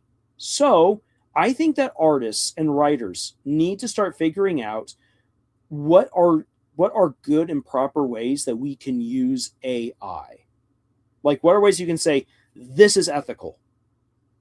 Like, this is an ethical way to use AI, especially if you're going to use like auto-generated images and the likes. You can say, look, I use this image.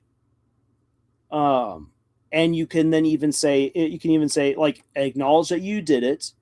And what I would say is this, is that for every animator or for every illustrator who you initially drew inspiration for your prompt, credit them in your in your works.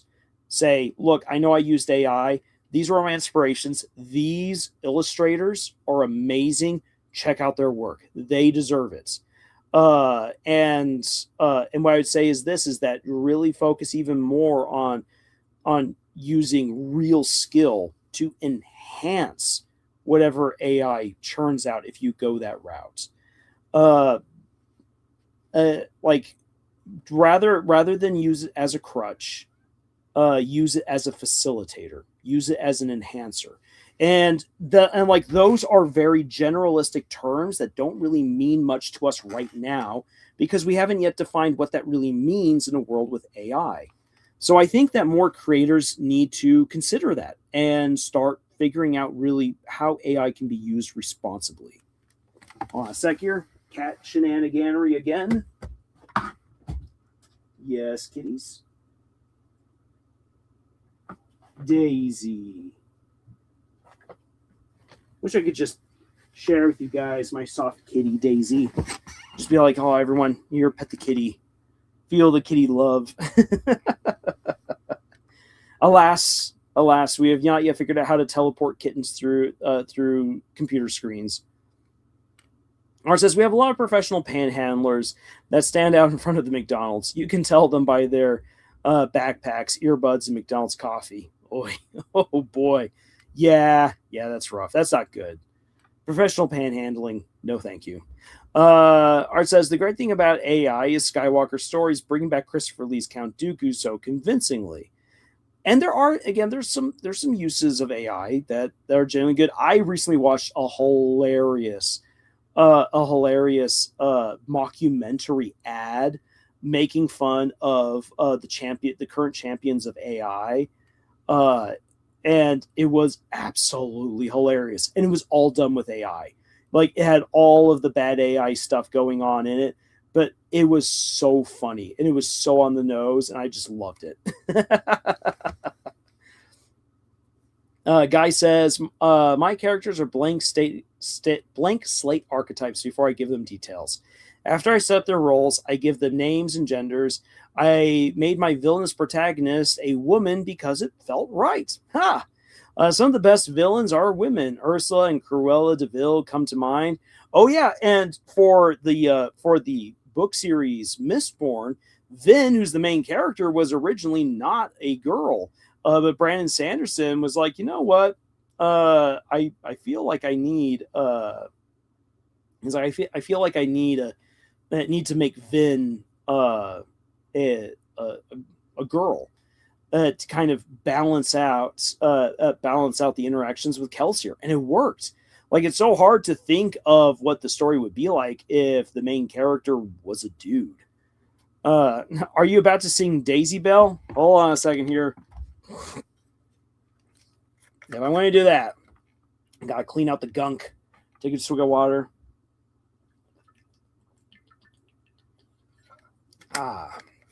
Good swig of water right there. Okay, here we go. Daisy, Daisy. Oh, that started off horribly. See, because right now immediately what pops into my mind is actually the flower version of the song. Up with the morning dew. It's time to rise, blah, blah, blah, blah. Okay.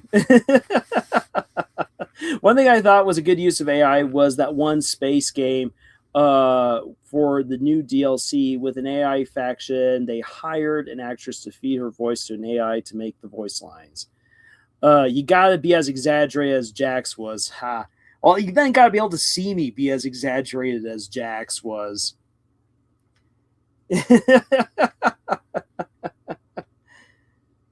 Daisy, Daisy, give me your answer due. I'm half crazy, all for the love of you. It won't be a stylish marriage. I can't afford a carriage. But you will look sweet upon the seat of a bicycle built for two. Yeah, that was not well sung. Better than how I sing it anyway. I'm depressing. I sing like Hal 9000. Daisy, Daisy, give me your answer due.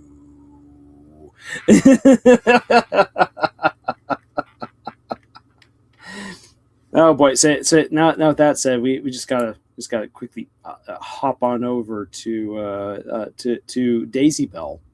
Hold on a sec here. Yeah. Oh wait, no, I don't have it actually set up for that.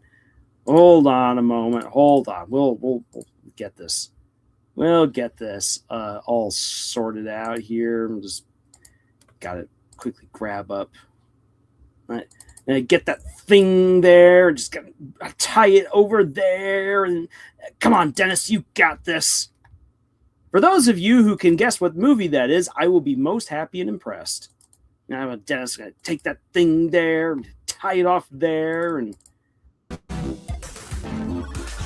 you better move because I'm going to run you over when I come back down.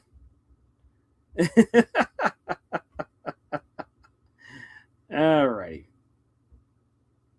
Here we go. I forget the name of the computer that sang that song, but I love the fan video where he is Hatsune Miku's grandfather. Daisy, give me your answer. Are you seriously gonna start singing that? I I'm half crazy, all for the love of you. It won't be a stylish marriage. I love the fan edit that has Kane's voice. Or was it that the actor actually did the voice, did the song? I can't remember which. If it was a fan edit or if it was the actor actually like, oh yeah, I'll sing that. Oh wait, I have a key to Zubal's room. See, now I gotta check it out. Kane singing Daisy Bell.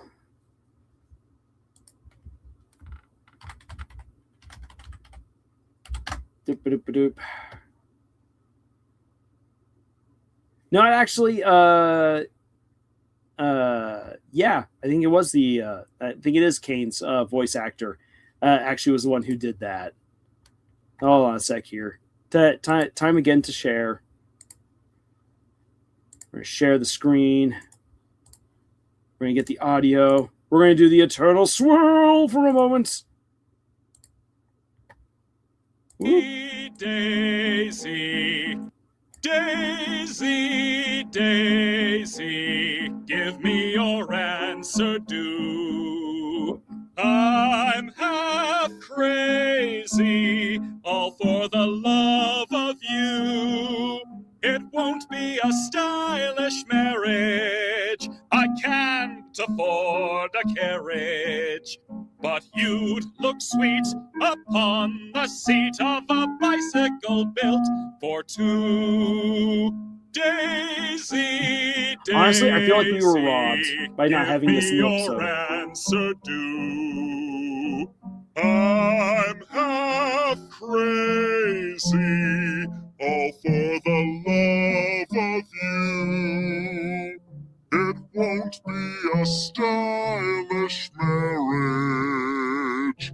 I can't afford a carriage. Just going into the mouth. Look sweet. Don't worry, everyone. Kane is fake. He can't actually hurt you. Or maybe he can.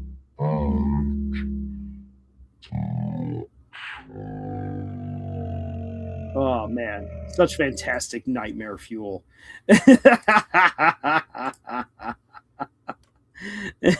Daisy Bell, sweetened by cane sugar. We found out the real source of Kane's glitching. It's the song. Did he become Hal there? Oh, yes, he did. The song is the one who drove Kane half crazy. Well, yeah, it's the love. I'm half crazy, all for the love of you. Say now that Daisy Bell has become popularized, we now need to have a popular indie cartoon repopularize the song that is used in the Dober Boys. I was strolling through the park one day in the merry month of May, when I was taken by surprise by a pair of pretty eyes, while I was strolling in the park that day. It's a fun song, and it's really great when it's sung by like a real quartet, because there's moments of that song that are like meant for the high tenor, and then there's a couple of moments where like the bass just dominates. And if I have my singing voice fired up a little bit better, I would absolutely try to get some of those bass parts, because they're just gorgeous. Congress says, I honestly think we should bring back the Flight of the Bumblebee. I love that music in older cartoons. The Flight of the Bumblebee. I think everyone stays away from that now thanks to the Bee Movie. Bees. Digital Circus version of Friend Inside Me. You've got a friend in me. You've got a friend in me. He may be an extra plane or deity, but that's no problem for me, 'cause I've got a friend in me. Yeah!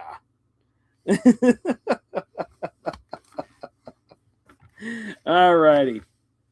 Seinfeld the movie. Yeah, that's basically what the Bee Movie was.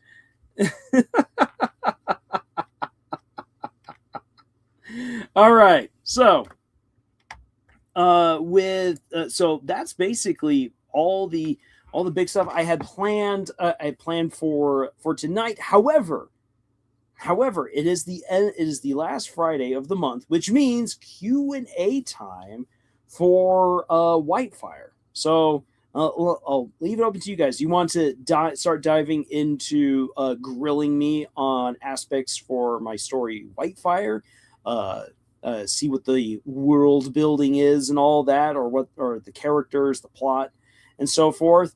Or is there some other things that you would like to address, such as the B movie? Comic Chris says no. Toby Fox did an edit once. You got a friend in me when it just said friend inside me in a distorted voice with Gray Woody. You get friend and me, friend and me, friend and me. Guy says, if we're going that way, we need more waltz number 2. Waltz number 2. I have to admit that is not immediately popping into mind. So here's a weird thing in the life and mind of Lars. I have listened to tons of music. I probably know most music. I probably know, maybe not most, but I know a lot of the music that anyone would immediately just reference by name or by artist. But I have no ability to connect music to names. And so when people mention the names of songs, I'll be like, I don't know what that is. The moment I hear, I'm like, oh yeah, I know what that is. It's so silly.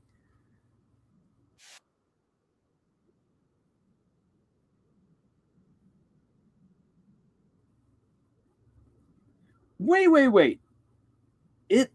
There's a variation of waltz number 2 that I believe is used in Frieren season 1 for the dance when Fan and Stock are dancing.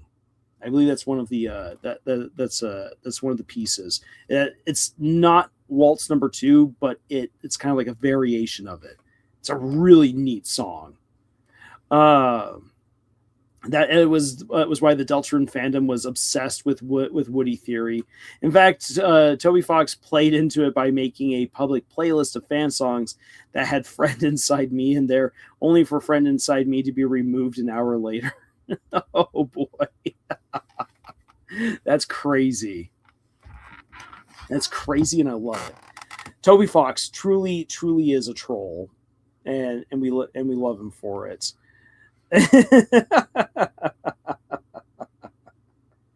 All right, so what are you guys thinking?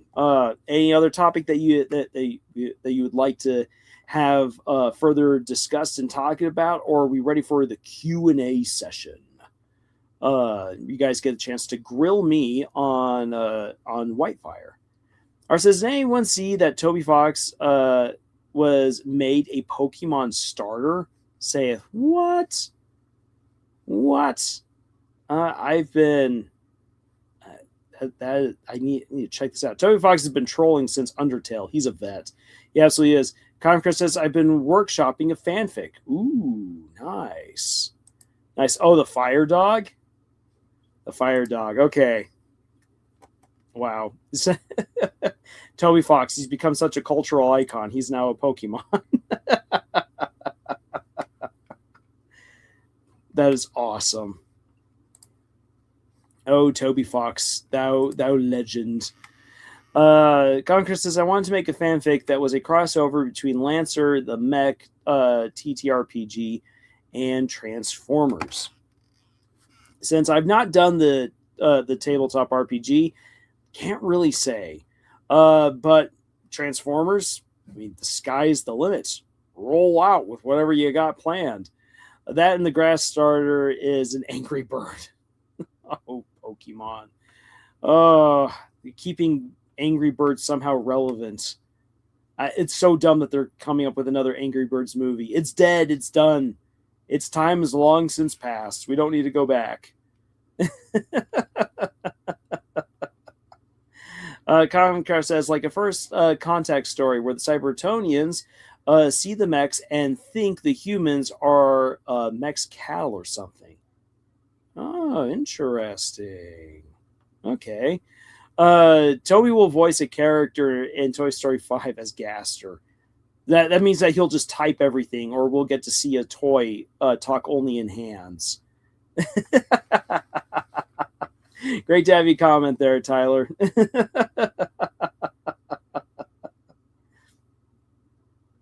That would actually be really hilarious to have a character only talk in hands. Which, thinking of Pixar, I feel like I might be one of the few people who's genuinely excited for the Hoppers movie. Like, it doesn't look like it's anything. It doesn't look like it'll be anything revolutionary, but it looks like a movie that's just going to be fun. So I'm looking forward to that. The movie will be interrupted by a black screen, and then Gaster talks to us. Have you not yet seen the true connections between Undertale and Deltarune? Art says, and then the kids complain, we have to read. Yeah, it's all going to be in wingdings.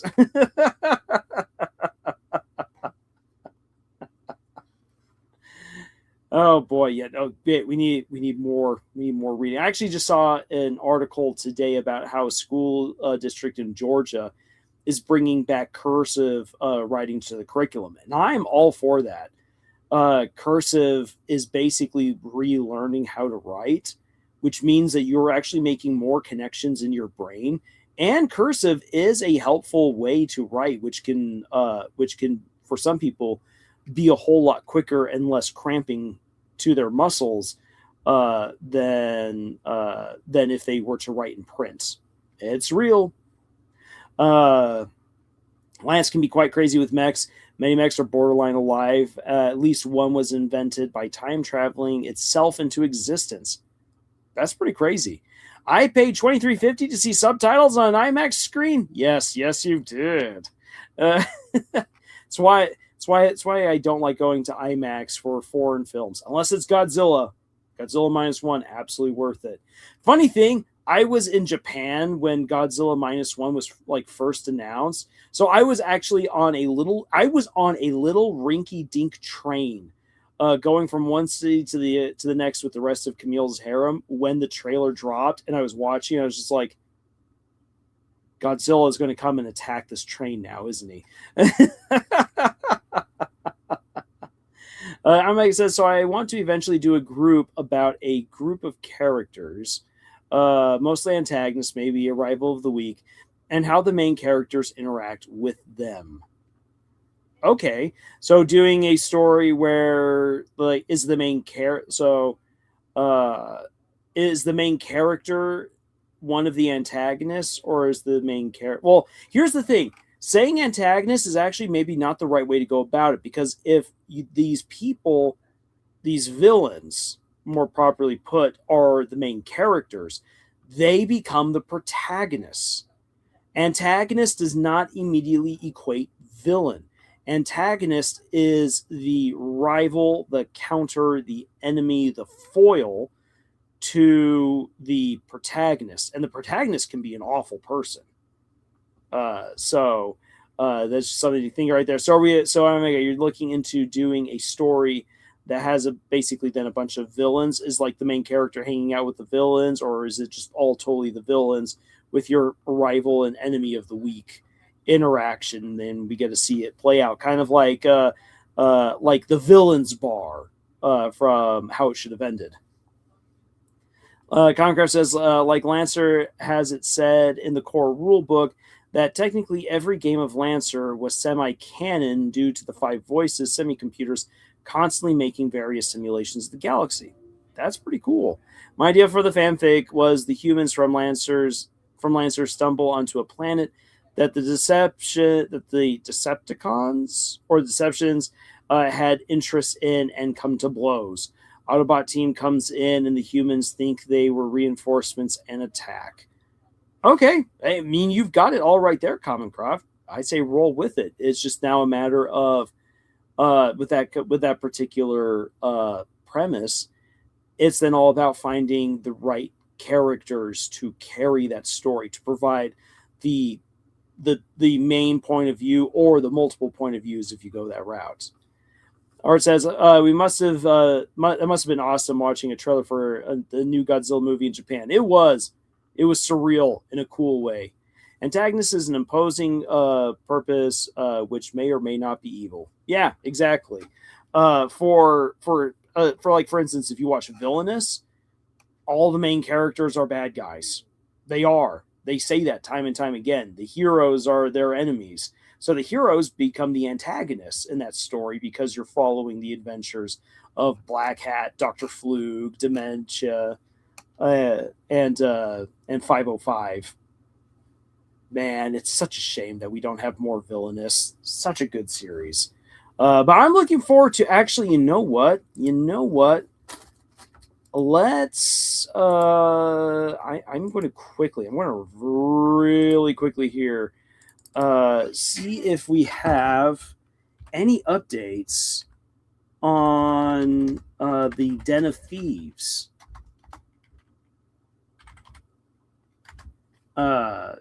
series going on here. So we got not Den of Thieves, but Ties of Thieves. So we've got Ties of Thieves. All right, animated studios. It looks like no. Doesn't look like we've got anything particularly new for them. So, yeah. Oh, that's it. That's unfortunate. But hopefully we'll be getting stuff for Ties of Thieves soon. They did say, it was announced, it's like, yeah, this isn't going to immediately drop. It's because they are doing it very indie, and they're kind of scattered all over the place. It's going to take a bit to get that show off the ground.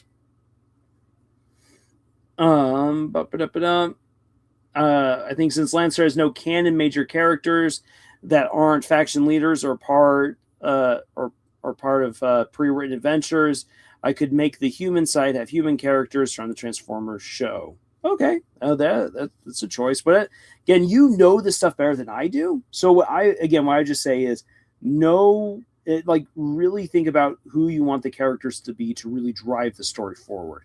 What would work for the situation that you have in mind? And sometimes some of the characters that you think would work well for the story end up not being the ones that actually will help you out.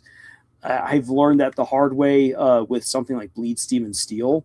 And then other times, like The Legend of the Ten Lords. The Legend of the Ten Lords grew as a story because I realized it needed more characters and it needed far different characters. And for those characters to at least have a little bit of their own perspective coloring the story. They couldn't just be side dressing. Otherwise, it just really didn't work. Omega says it's mostly two groups of normally good people forced into dealing with each other in pursuits of a singular goal or prize. Okay. Got you there. Gotcha. Alrighty. Let's see here. And anything else? Anything else you guys wish to bring up? Like a race towards a hoard of gold or a powerful MacGuffin in the style of Ocean's 11, except it's double heist rather than a singular group. Now that you've got my attention with that right there. I love the idea of a double heist. Again, though, it really comes down to the characters. Ocean's 11 works because of the characters involved. The heist also, though, becomes its own element that you really have to think about and work on if you go with that particular kind of a story. And writing heists is definitely not as easy as some people might think. I speak from experience. That would actually be an interesting writing lesson or video to do in the future, maybe. Conquest says, I think a major element will be language barrier, maybe with an emphasis on how the Transformers side never saw a mech while humans have never really found aliens, so both sides are unprepared. Now that's an interesting route to go with your story right there, Commoncroft. Yeah, language barriers or in this case really more like experience barriers. It can be really fun to explore. And in that sense, here's the thing. we tend, when it comes to misunderstandings, we tend to do one of two stupid things. Either it drags on way too long, or you resolve it too quickly. What I would highly recommend is for either language misunderstandings or experience misunderstandings, cultural misunderstandings, what you need to show is you need to show learning and progress on the part of the characters, where they quickly come to realize, okay, this is not exactly what we thought, or maybe it is exactly what we thought, and they then have to adapt to it. The problem with people who write misunderstandings into their stories is, again, they either make those misunderstandings last way too long, or they don't last long enough, because misunderstanding prompts, obviously, miscommunication, problems, problem resolution, and adaptation. So you want to have those things. You want to have that you want to have the misunderstanding, the immediate consequences, conflict resolution, adaptation. Those four elements help you to actually carry a misunderstanding trope or misunderstanding story to then become what it needs to be. Because misunderstandings need to be resolved in some kind of way. Maybe not always positively, but they need to be resolved. And again, the problem is that too many authors either don't know how to resolve it, so which is usually what leads to it being way too long, or they already know what the resolution is and they just jump straight to that. And that really then takes out a lot of the drama and makes you wonder, why did you even have this in the first place? Because it could have been really neat. You could have gotten a lot of great character interactions, character development, but you skipped all that. So that Congress says, yeah, it will take some work. Absolutely. Learning how to write good conflict resolution takes a bit. It takes making mistakes too, but it can be done. Alrighty. So, with that being said, and we've gone on for about 2.5 hours. It's a pretty good time. Like I said, quick Q&A. Anyone got any questions for me regarding Whitefire, the story of a world controlled by dragons and a hodgepodge team to get hired on to rescue a dragon princess from a dragon god castle? And if not, that's absolutely fine. But one thing in terms of like thinking about resolving world building issues, and this is something that was again brought up to light in a recent video that Scott and I did about just how like the economies within A Song of Ice and Fire are just awful. And George R. R. Martin, like many other authors, try to make themselves sound really smart by just throwing out big numbers and like, ooh, money. But that's not economics. There's actual rules to economics. And if you're going to even begin to slightly entertain the notion of economics within a story, you kind of have to know at least a little bit of what you're talking about. So within Whitefire, one of the big dangers for the dragon slayers who go and try to kill dragons and take their stuff is that you're now burdened with all of this treasure. Yay, treasure! But wait, if you pump that much treasure suddenly into the economy, you sink the economy. On top of that, dragons will want that treasure as well. Dragons raid other dragons in this world. Hey, your voice sounded off. That's because I'm losing my voice, Common Craft. Because we've been going on for 2.5 hours. My voice is beginning to give out. Anyways, so dragons raid other dragons in this world. So having a whole bunch of treasure puts a target on your back, which then obviously begs the question: why would anyone want to take a dragon's treasure? On top of that, because other your electronics was failing. Oh, didn't know about that. That's not good. Any case, but yeah. So dragons will come after you. Plus, on top of that, there's always magical items within these dragon hordes. Humans are not supposed to have magical items because no, dragons have the complete control over magic in this world. So thinking about it, how then do slayers deal with having all of that dragon treasure. Because, I mean, that's part of the fun of writing a dragon story, getting the dragon's hoard. So what should I do with it? And I finally had I actually finally had a decent thought about this, that there would be because there are people in the world of Draconia, world of Whitefire, who bank on dragons being defeated, not just slayers. And so there would very likely be some sort of economic infrastructure in place for there would be some sort of economic infrastructure in place for slayers or for other people who somehow get their hands on a dragon's treasure. Okay, so here's the treasure. Here are people or organizations that I can give it to who will hold on to it and ensure that I have the monies that I need, and I can avoid dragons coming after me for this vast amount of wealth.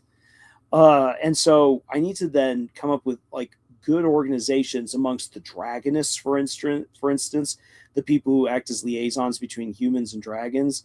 For the dragonists to be like, okay, yeah, we will hold on to hoard, to treasure that's been taken from a dragon's hoard, and we will ensure that money is basically used to help back up the economy. There might even be banks in the free cities, like in the city of Lightfall, that are all like, yeah, we know that you got this treasure from murdering a dragon. That's going to put you into a lot of trouble. But guess what? We in the free city of Lightfall, we have other dragons who protect us because we protect their interests. So you put your money into our bank or into our guild, and we ensure then that you will be able to withdraw those funds as you need them. But also, we get to use that money very much like a bank does. You put your money to the bank. Your bank doesn't just simply have your money sit in a vault. They use that money to invest in other projects and gain on the interest that those projects pay back on their loans. So I need to be able then effectively to create organizations that can do that. But the thing is that, again, in the world of Draconia, where the dragons very much do not want humans to get their hands on their hoards, that would be very, very difficult to come by. So there'd be only a handful of such organizations, and working with them probably is also dangerous in its own way. So there's plenty of world building still for me to do in that regard. But at least now it's not just simply, yes, human takes the treasure and now they got all this money. Because as fun as that is to have a human take a dragon's hoard, it sounds really cool. It isn't always the most practical way to do things given the rest of the world building involved. That's always something to consider with your stories. There's some tropes that we love to use, some tropes almost demand to be used, but they need to be used wisely. They need to be used in a way that complements the rest of the world building that you're putting in. All right, so Conquer says, reminds me a bit of Pathfinder and their new non-D&D dragons. Many have interesting world building, like the treasure dragon that drains magical items and have their hoard literally attached to their body. That's cool. It's got kind of as a bit of a Smaug like way of doing things. He also wrote, one scene I have in mind is the Transformers figuring out that the mechs are vehicles and the Decepticons target a pilot and everyone gets caught off guard. And why the semi-living mech rampaging in revenge. Okay. So you're at that point where you have specific scenes in mind, which is great. Now it's just, again, being able to get yourself there. So it makes sense, it looks good, it reads well, and it's fun to write. Okay, so like I said, my voice is beginning to give out a little bit, so I think after 2.5 hours, I think we're pretty good. So to wrap things on up, check out Tales of Zale. If you can support it, please do. If you can't, pass the word along. Get all the eyeballs that we possibly can to this show, and hopefully it'll help bring a great story to life for everyone. I got one of my rants on out of the way. There's more in the tank there, but I think I need to make sure if I ever do anything more with that particular rant and line of thought, I need to make sure I put it into its proper context and not just towards I just got stuff I gotta say, but make it productive, because these guys haven't been exactly productive. But I can change that. I can make my rant actually mean something, hopefully that leads to some positive change. Let's pass on the positivity. Let's keep on encouraging the creatives on out there and yourselves as well. You've got great ideas. Let's see them happen. And Conrad says, I think the biggest source of misunderstanding the fanfic will be the Manticore mech. It literally broadcasts apocalyptic images and liturgy. Interesting. All right. So, everyone, with all that being said, thank you so much for being here tonight for this live stream or day, afternoon, wherever you are at. And again, thank you so much for being here and all that, and for your participation. It means a lot. And I will see you guys in the next video. And until then, y'all, juice.